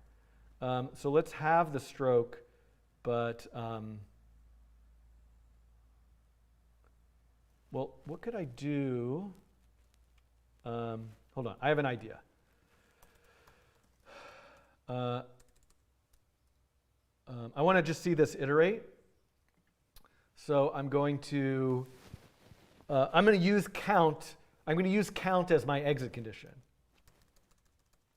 So I'm going to say if count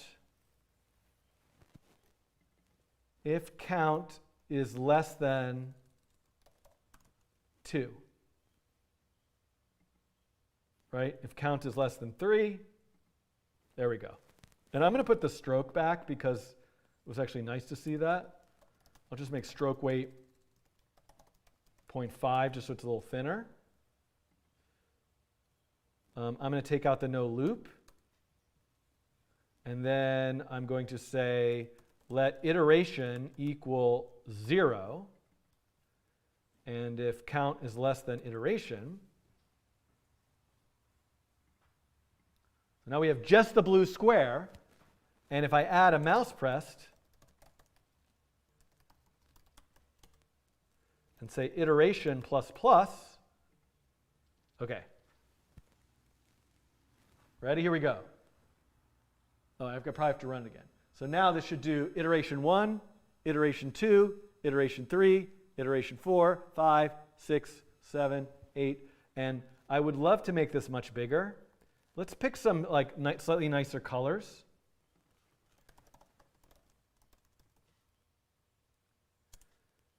Coding Train, no, there's a Coding Train Colors website. I don't know why it's not coming up. What is it? CJ made it. Colors, Coding Train, CJ, Coding Garden. I don't know, is this gonna work? No. How come I don't have this coming up automatically in my feed? Let's see. Somebody must know where the Coding Train colors are. You can use double is red as a count and then use module to determine if blue or not. Yes. So I'm going to leave that as an exercise to the viewer. I want somebody to feed me when I move my arms, there's a high-pitched noise. Just this arm? I think I'm having some interference with this lav mic. I had this problem before. I switched lav mics, and now I switched back. Hopefully it's okay. I just want to finish this off with the Coding Train colors. Where is that website? Okay. Maybe it's on, it's in the GitHub issues here, or it's colors. No? Closed. What about closed? Color. No? Is it in? This is so silly that I'm stuck on this. I like how I said I was going to come back after the break and do more shaders. I haven't even taken the break yet. Colors.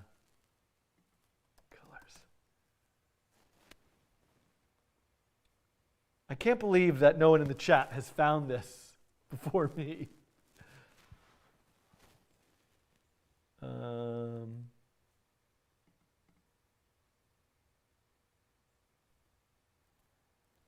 I need a... Does this get there? Oh, the Discord bot. I got there. Just the codingtrain.com/colors. Okay. Thank God. Okay, blue this is our blue. And red, this is our red. This is definitely the most important thing that I'm going to do today is make sure that the colors are branded properly. This is our red. That's lovely. And then I think I could use maybe the yellow for the stroke.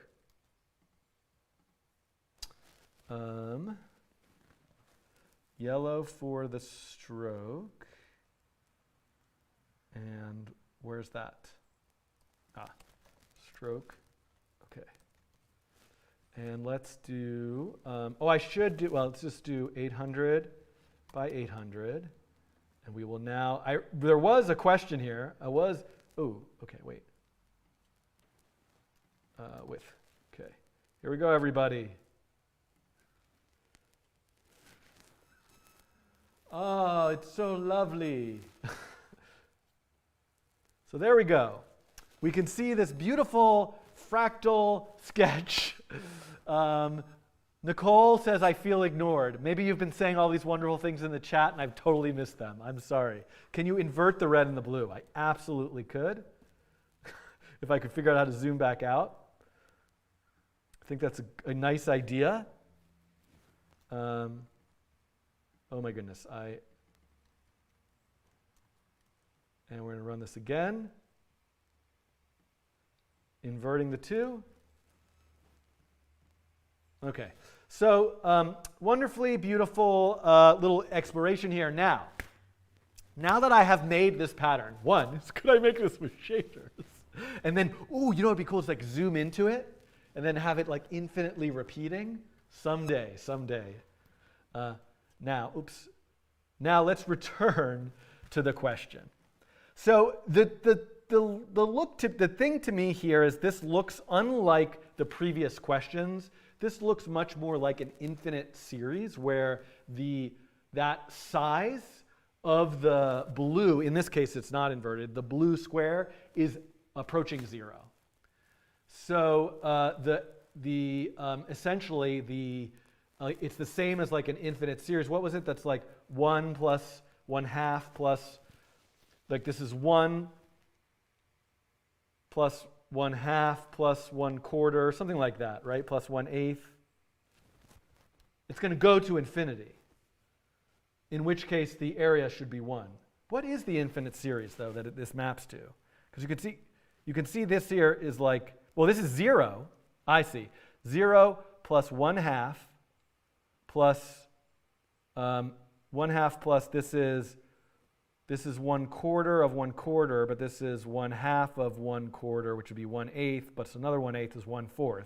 So I think it is 1 plus 1/4 plus 1/8 plus 1/16. Is that the infinite series? Making that with shaders is giving me a nightmare, says Nicole. Yes, I'm going to have nightmares about this tonight. Anyway, I'm going to hit submit. We got it correct. Let's look at the explanation, which is always super helpful. Oh, look at this. The pattern first puts 2 squares in the upper left. So it's showing that it's the same as this one, which is what I coded originally. And 1/2, 1/4, 1/8, 1/16.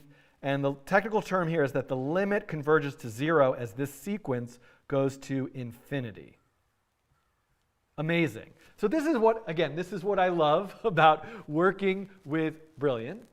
It has these amazing courses with beautiful problems in math, science, physics, computer science, neural networks, etc. And you can explore them on your own. You can discover your own coding challenges. You can learn new concepts through interactive lessons. Sign up for free. Today I'm going to take just literally like a 1 or 2 minute break. What do you want to do? And then return back to shaders. If you have nothing to do in those 60 seconds, sign up for free there at brilliant.org/codingtrain if you want to unlock all of the premium content, all of their courses. If you do that through that link, the first 200 people to do so will get a 20% discount off. It's also a great gift. So giving season's not yet, but coming up soon. If you already have it, you could gift it to somebody else, a subscription. And here, you were posting the link to the Coding Train Color website, but your messages didn't get through. Okay, so I'm just going to try to take the shortest break possible so I can come back and do a little bit more on shaders, so don't go anywhere. But I'm not going to be here for that much longer, maybe 15, 20 minutes. I want to get a little further with the shader. Think about what you would like me to do with the shaders. Post your ideas in the chat. I'll be peering through it. I also have to go. I need a break. Everybody needs a break. You need a break. You should get up and stretch. I'm standing, so I don't need to get up and stretch because this is all stretching for me. But I will be back in just a minute or two.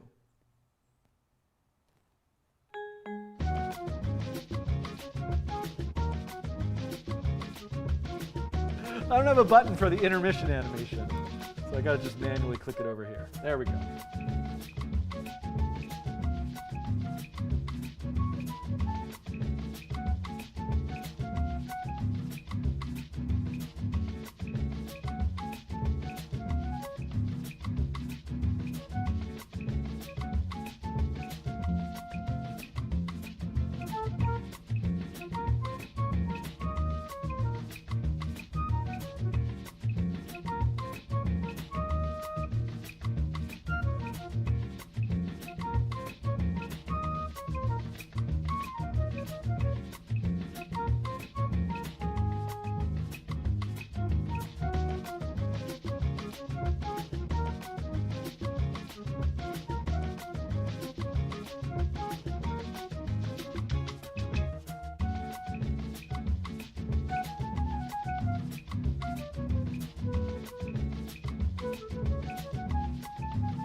All right, I have returned.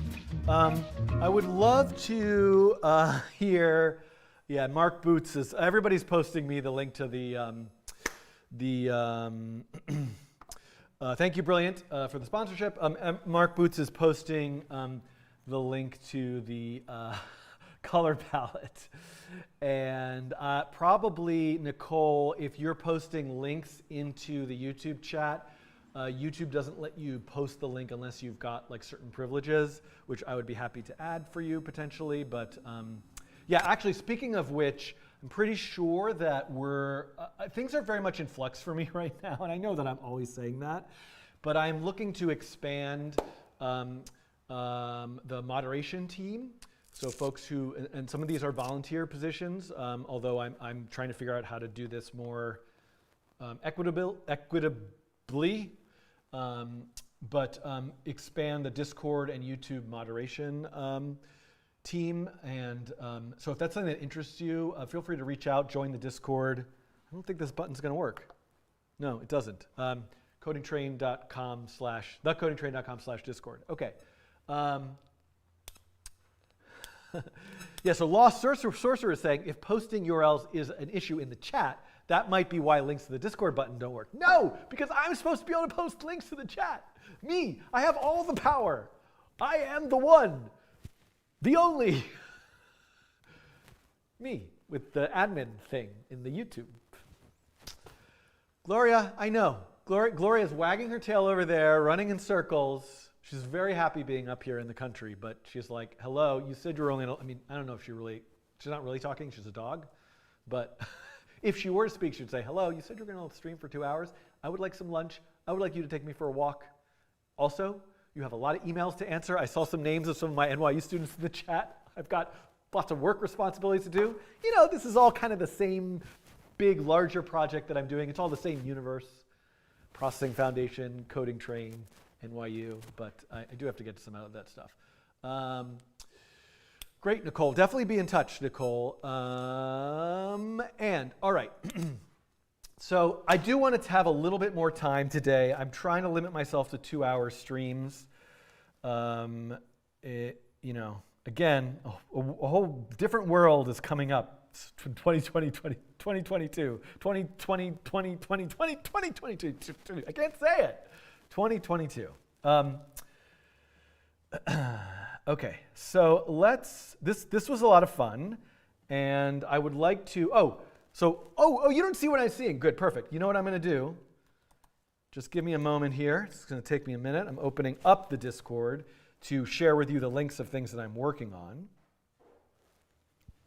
What's funny is I've got some old, summer is over, and I have these, what do you call them? Floaties, basically like little round tube things that are blown up for my kids to go swimming.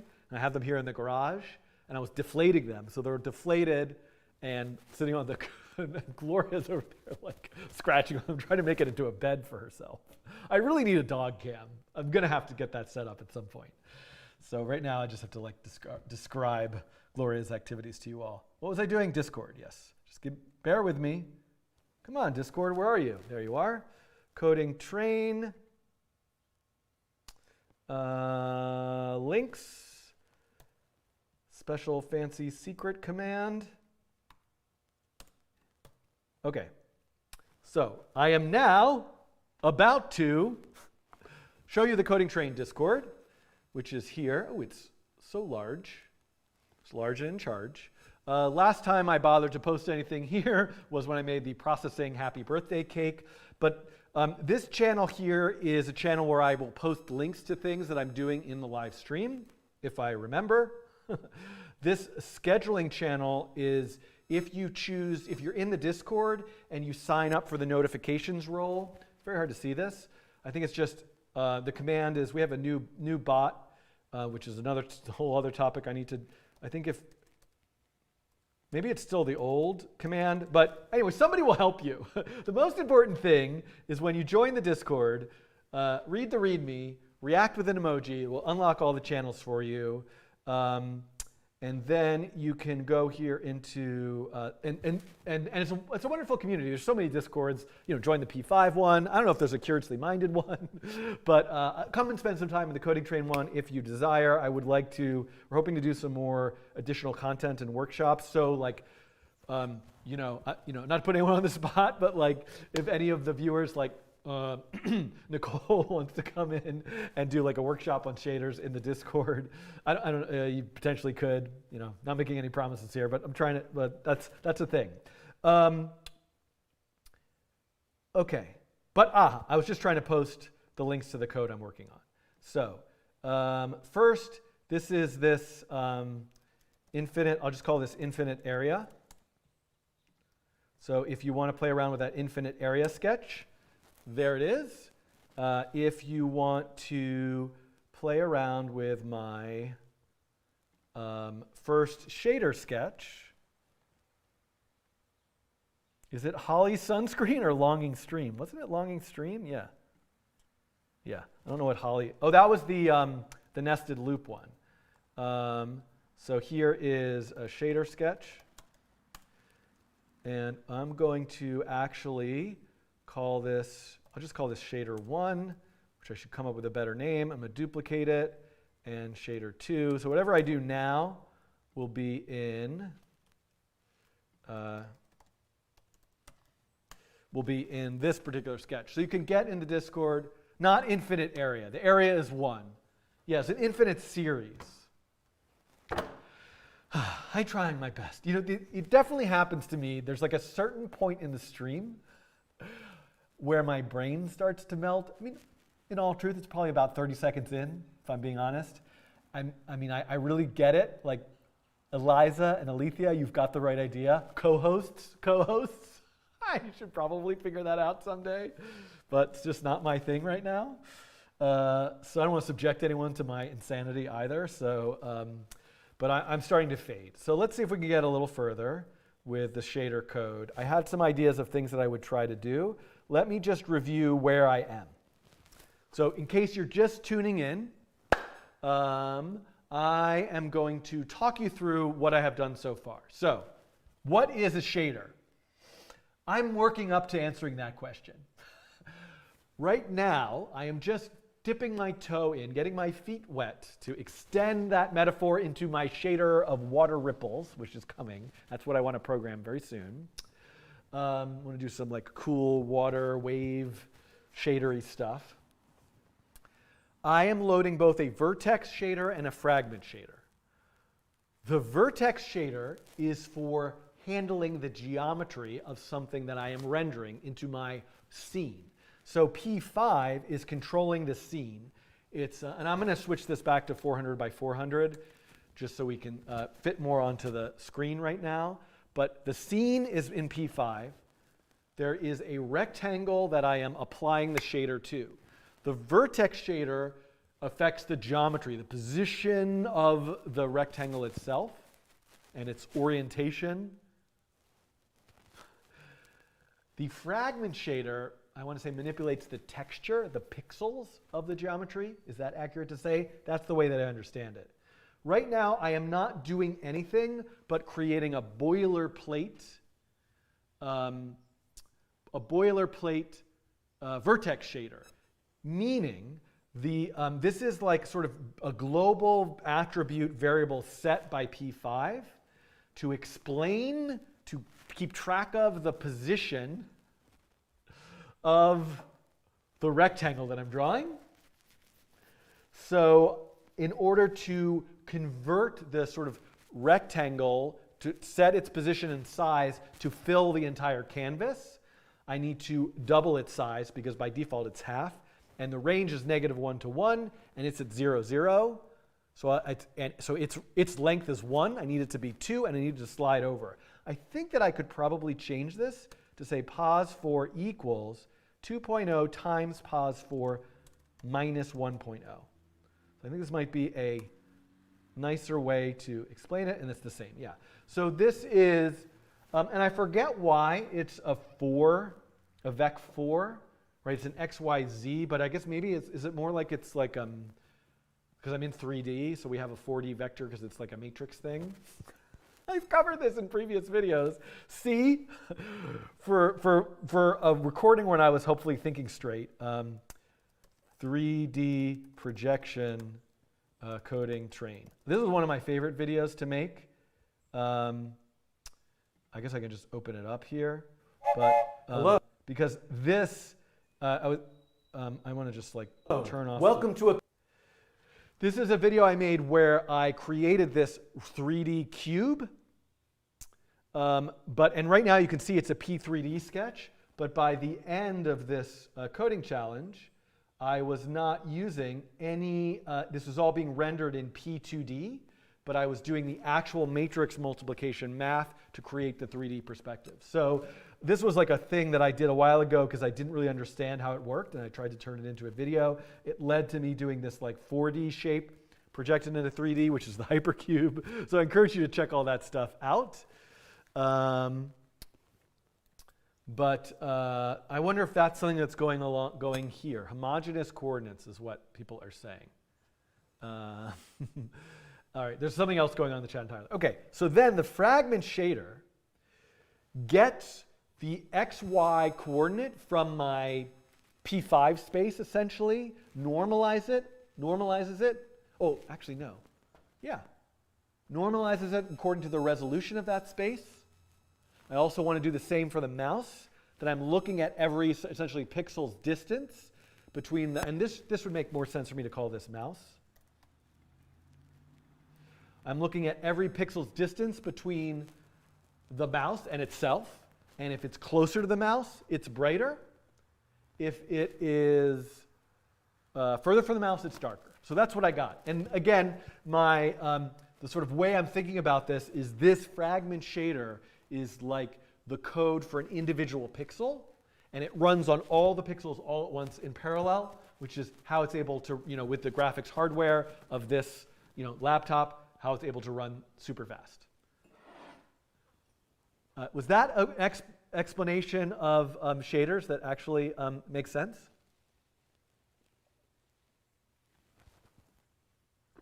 And is someone accurate? I would love to know. I've got a lot of notifications on my phone. Rule number 1 of streaming, don't look at the notifications on your phone while you're streaming. First of all, it's rude. That's why I tell my children, no phones at the table. We have to break those rules sometimes. There's only so much we can do. But no phones at the table, the streaming table, which is this. I really love this desk, by the way. Okay. So I don't have a lot of time because I'm over time. But I want to see this animate. I think that would be something great to do next. And a way that I could do that is with frame count, I believe. So I could set up, when I was doing this, when I was learning from Alethea and Eliza on Saturday, the variable they used was time, but frame count time, I could send it millis for time, but frame count is a built-in variable in P5. So I'm going to make another uniform. I'm going to call it U, let's call it U time. I know I said I wasn't going to do that, and I think I can assume I can just give it just frame count. So U time is frame count. So the shader should, as it's operating on the pixel, so this is the thing I'm really confused about. There's a draw loop here. So the draw loop is giving it a new, and Suik, that's very kind of you. Oh, Nicole said it was a great description of a shader. Oh, it makes me so happy. Again, the nice thing anybody said to me, which I think might have been an ironic statement, I'm not sure, was nice anti-reflective whiteboard. The main issue with my whiteboard, and I know that I'm just like completely changing the subject every 2 seconds, is I put this together myself. I am really bad at putting together furniture. My wife is really good at putting together furniture. And I put together this like a bed. And it must have taken me like 8 hours, what it would take a normal person an hour. I had to like undo so many screws. I did put this together myself. It seems a little wobbly. It is on wheels, but I have the wheels locked. I don't know. I need to figure out the optimal whiteboard solution for myself. I will pay good money for a nice new whiteboard that is anti-reflective, fills this space, and doesn't wobble. I'm taking your recommendations. But so that was the first nicest thing somebody ever said to me. Nicole saying, oh, Nicole said that was a good explanation. She said to pass millies into your shader as a uniform. I know, but I don't want to. Okay, so I bet you that's better for a variety of reasons, but I kind of think that right now, mentally, I'm going to understand the draw loop as frame count more easily. So let me try it that way. Your comment is taken, your feedback is ingested in my ear. It's not going out the other ear. It's staying inside my head, but I'm going to have to just file it in the back for later. Let's try it with frame count. So maybe what's offending, I could call this frames. Let's call it U frames. That way, we don't have to be offended. Not saying you were offended, but I can be more accurate about what it is. Oh, and I really want to get the random thing going in here. Uniform vec2 U frames. So my idea here is that what if I were to just add U frames to the brightness? Now, immediately, it should just go totally to white. And I'm going to turn on the auto refresh.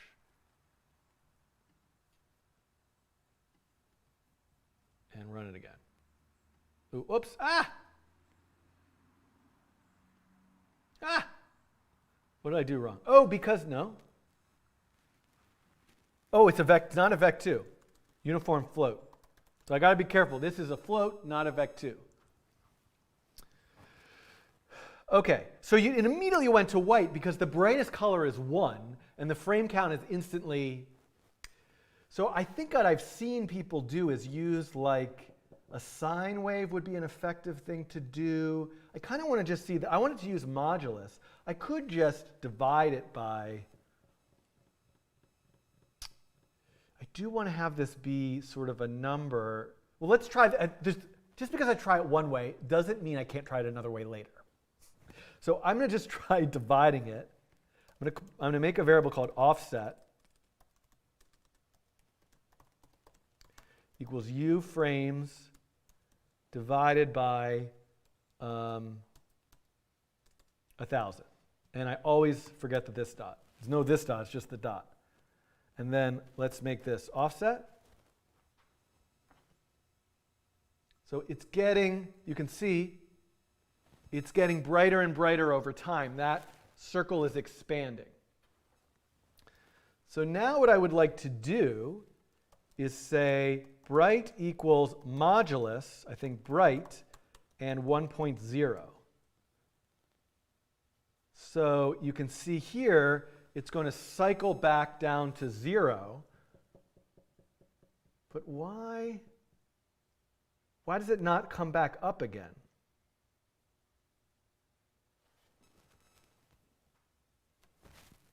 Oh, it is. Oh, it's just super slow. Okay. So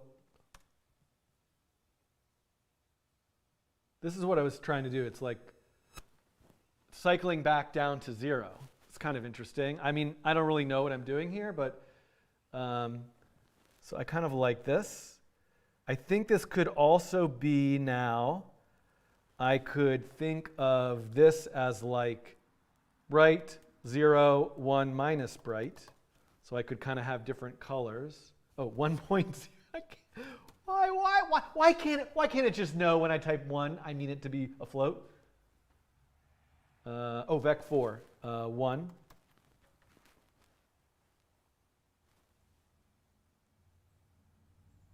So here's red and blue again. I mean, this is kind of interesting. Now, but I wanted to like have this be, I want it to be a little bit more logical about what I'm doing here. Like if I make this 2, right, it's still going to cycle back, but later. And if I make this 10, but I wanted to see multiple cycles.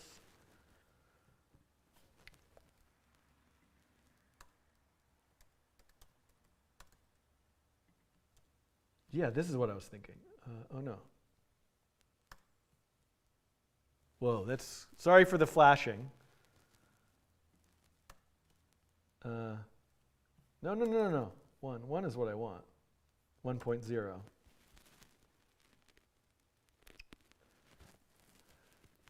Well, let's try. So this is interesting. This is not doing exactly what I was kind of like looking to do. I guess I could use that like clamp or something. Radar ping, but different colors. Why does colors accept int? It's so strange. Okay, so here's what I want to see now. Let's try adding a sign of this. So I'm basically turning this into, and then I think, let's take out the modulus now. Should.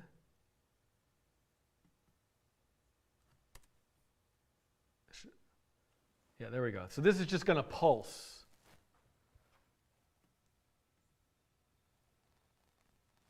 So what if I wanted it to have multiple layers?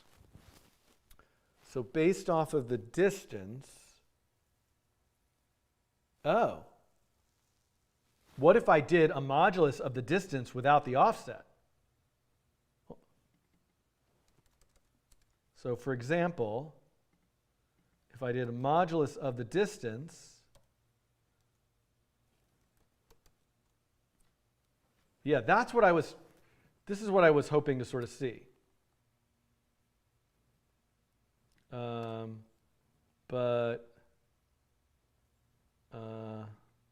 if I did 2 times, 2 point, so this is, I'm sorry, I'm lost in my own head right now and not explaining anything.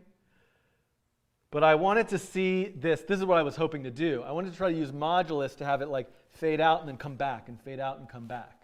Yeah, Chris, sorry.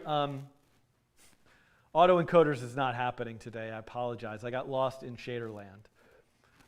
So now I should be able to add the offset.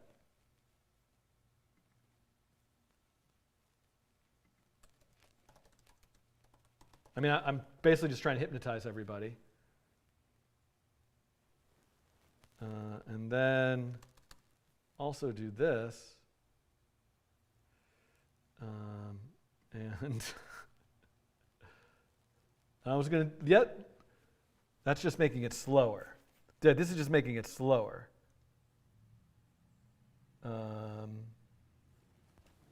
But how do I make it, like if I do 25 and then multiply it by 4? Yeah. Okay. So what if I do factor equals 4, and then factor, and then this would be 1.0 divided by factor? You're probably all lost, because trust me, I'm just as lost as you are. And then maybe I don't want the sine wave anymore. And then, like, how much can I get away with this? Like, if I make the factor 16. Yeah, okay, cool. Now, why is it it's barely getting anywhere? Can I multiply this by 10? Oh, 10.0? Oh, no, that's just making it go very fast. Hold on. Yeah, there we go. It's like a water ripple. Woo! Okay, yeah. Lewis says GSL is so fun. I would agree. 100 factor 8. No, I liked it with a larger factor, but slower, I think. Okay, I think I have to stop. It looks like the Warner Brothers background. It totally does. You need the absolute value of sine. Well, I don't. That might help, but wouldn't that? Let's try that. But I'm fine with taking the negative. Oh, but now this is just going to go. Interesting. Now also, I probably could do like, I mean, there's got to be a way to like make the color different based on the angle, right? Couldn't I do, hold on. Let's do, I'm going to stop really soon. Float angle is a tan of uv y uv. I'm trying to get the angle of the xy relative to the center. And that should give me something between 0 and 2 pi. So if I divide that by, it probably gives me between, so if I, this is why I had pi. There is no pi.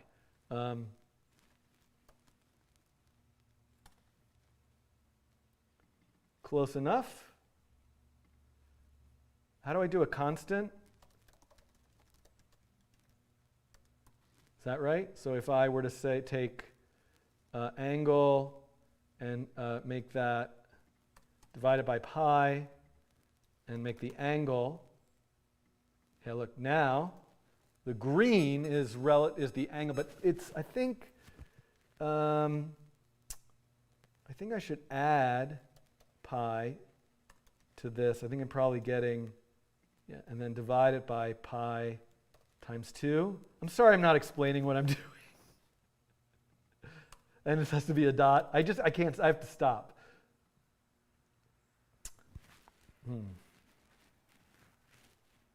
That is not really giving me the effect that I expected. Hold on, let's just look at the angle for a second. Okay. A tan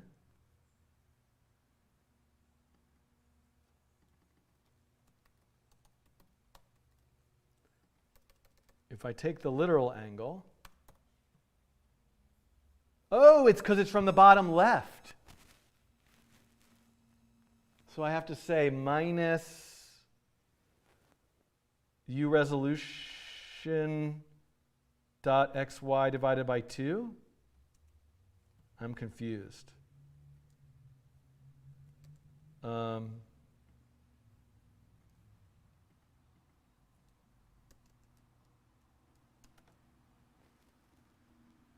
Whoops. No, not there. Hold on, I want to get this right. Minus u resolution dot y divided by 2. 2.0.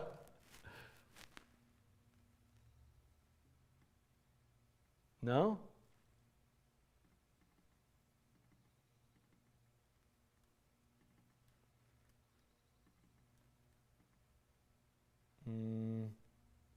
How do I get it to be uv, minus mouse dot y. Yeah, whoops, hello. I just used the mouse dot y. Thank you. I don't know why I wasn't thinking that. Because I'm doing the, okay. So we can see here that the color is mapped to an angle, but I need to, divide it by pi. But that's only half. So I want to divide it by pi times 2. And this should be y. This has to be, okay, this is right, except now I should say pi plus. My kingdom for a map function. There we go. So this is now the color. I was doing this yesterday. The color is green all the way around. So I could, this is pretty much what I did with Eliza and Alethea. I'm just sort of like redoing it. So if I said bright now, so you can see that it's with green, but there's no reason why now I can't do mod angle plus offset 1. There we go. I don't know what the point is. Look at this. Whoa, what? It's like in the wrong place too, which is kind of a happy accident. Oh, because I have UV, Y, UVX. Oh, this should be X. There we go. I kind of liked what I was doing, though. So I'm really hypnotizing it. Oh, and sine wave, it's coming back. So can I like modulus this with a, oh no, but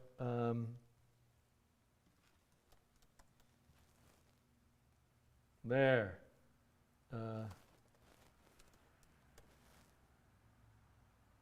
No. Oh no, that's what I want. I can't stop. Oh yeah, this. There we go.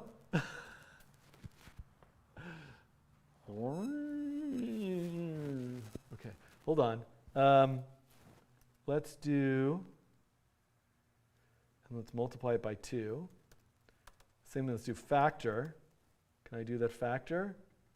1 divided by factor. This is my new favorite weird thing to do. Ta-da! Okay. Oh my God. Okay, everybody. I don't know. My colors need a little bit to be desired here. Leave a little bit to be desired here. Let's just make this. Let's slow this down a little bit and multiply it by 20. And now what I'm going to do is, do I dare? What's the chance I could get this to work if I just do window width? It's going to be all askew. Yeah. Nicole's giving me a map function. Yeah, I could write my own map function. Can you create like a utility library for a shader and import it? I think I should probably make it a square no matter what. But here we go. Share, full screen, view, enter full screen, refresh, refresh, refresh. Use a cosine palette. Ooh. I can't get it to, I don't know why. I can't get it to run in this mode. Oh, whoops. It's much better as a square anyway. Okay. Ta-da! You want to normalize the UV. Ah, okay. Yes, normalize the UV. Okay, but that's for another day. Thank you for tuning in for today's live stream. This code is available in the Discord, Coding Train Discord, which you can sign up for at thecodingtrain.com/discord. Thank you today's sponsor, Brilliant. You can sign up for free at brilliant.org/codingtrain. That tells them you found out about it from me, which helps out the channel. It's a way of supporting the channel. And there also, if you want to subscribe to the premium Brilliant subscription, that link will get you a 20% off coupon.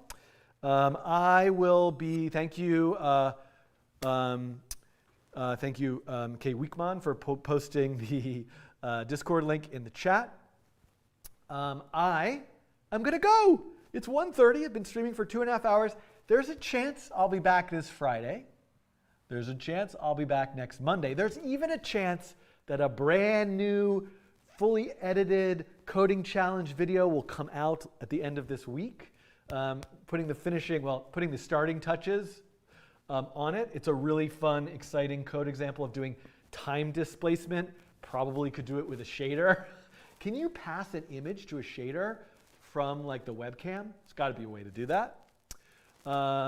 And I hope that you learned something about shaders today. I feel like I'm gaining a much better understanding of them, although apparently the only thing I know how to do is make hypnotic patterns. So I've got to go. I wish that I had more time today for and thank you, Kay Wiekman for posting Louise Lessel's website. Oh yeah, so let me do some thank yous. So thank you to the Book of Shaders, which I intend to fully go through at some point, but I know this is the origin of many things. Thank you, Suick, for your very kind, we definitely need a new This Dot song for your kind super chat there. Thank you to Curiously Minded. Check out their stream, travel back in time to see me on their stream. Thank you for introducing me to shaders. I think I might never look back. Got to do a lot more with this. And also thank you to Casey and Louise. Hopefully, like if I go to the homepage of this, there is, thank you to Casey and Louise. The example, this looks like the example that I was building off of today. I was really pulling from their examples. Shader as texture. Wait, what? What? Can I just make it a sphere? Can I just say sphere instead?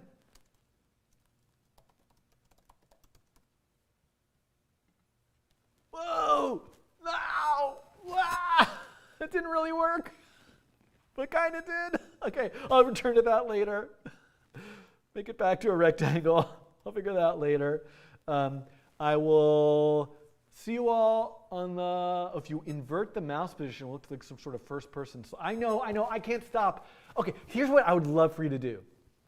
What do we need? Hashtag, oh, Gloria really wants, my poor dog. She's just looking at me. I mean, at least she's outside. And there's no sun anymore. She's really enjoying the sunshine, but she really is looking at me like, okay, it's been 2.5 hours. Need to be fed, need to be walked properly. Anyway, the Art of Code channel on YouTube has complex shader tutorials. So many wonderful things. But this is what I would love for you to do. If you are inspired to try making a shader from today, I don't know, tweet at me at Schiffman, at the Coding Train, choo choo shader, shader choo choo, choo shader choo. I don't know, shader choo, choo shader, choo choo shader, shift shader, shiffader. You figure out what the hashtag should be. Self-organize on the internet. Come back for the next live stream. Hopefully I'll get some new videos out also. I appreciate all of you. I wish I could do more. And see you all soon. Next time, hopefully I'll have some time to share community contributions or answer some questions and all that kind of jazz. See you next time on the Coding Train. Thank you to all the members who have signed up through YouTube. You can also sign up through Patreon if you prefer, although I need to get emails out to all of the new Patreon subscribers. If you've received your custom train whistle with your laser-etched random walk pattern on it, I should come a little bit closer to show. Let me see if I can bring that right up to the camera. This is, please share it with me. I don't have light here, so, but hopefully you can kind of, oh, I'm so in the dark. 2 in the light. I don't know what that sound was. I really just got to go. There we go. Random walk pattern, Coding Train, and see you all. Happy Halloween almost. Woo! I don't know if we're going to have a spooky Coding Train. I like to do that every year, but it's going to be really hard this time. Goodbye. As always, I always forget the this dot, this dot, this dot, this dot. Always forget the this dot, this dot, this dot. Always forget the dot floating point, this dot, floating point, something like that. This dot, this dot, this dot, this dot.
this whole time there's no music because I forgot to add the audio capture to this scene. Now, it is there. You missed that song. And the Polar the Quick Music Hornet song. What's wrong with me? Kittens and kittens and kittens and kittens, kittens and kittens and kittens and kittens, kittens and kittens and kittens and kittens, kittens and kittens and kittens and kittens, kittens and kittens and kittens and kittens, kittens and kittens and kittens and kittens, kittens and kittens and kittens and kittens, kittens and kittens and kittens and kittens, kittens and kittens and kittens and kittens, kittens and kittens and kittens and kittens, kittens and kittens and kittens and kittens, kittens and kittens and kittens and kittens, kittens and kittens and kittens and kittens, kittens and kittens and kittens and kittens, kittens and kittens and kittens and kittens, kittens and kittens and kittens and kittens. Crank.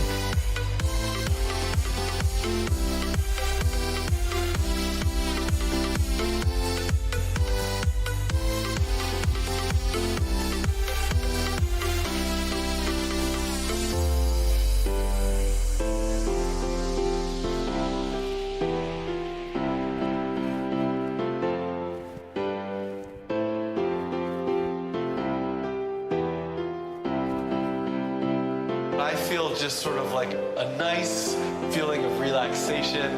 Everything's going to be okay today. Dream is not broken. It has not frozen. This is a wonderful thing. Okay, we're going to do it. I'm really getting to something. I need my sound effect.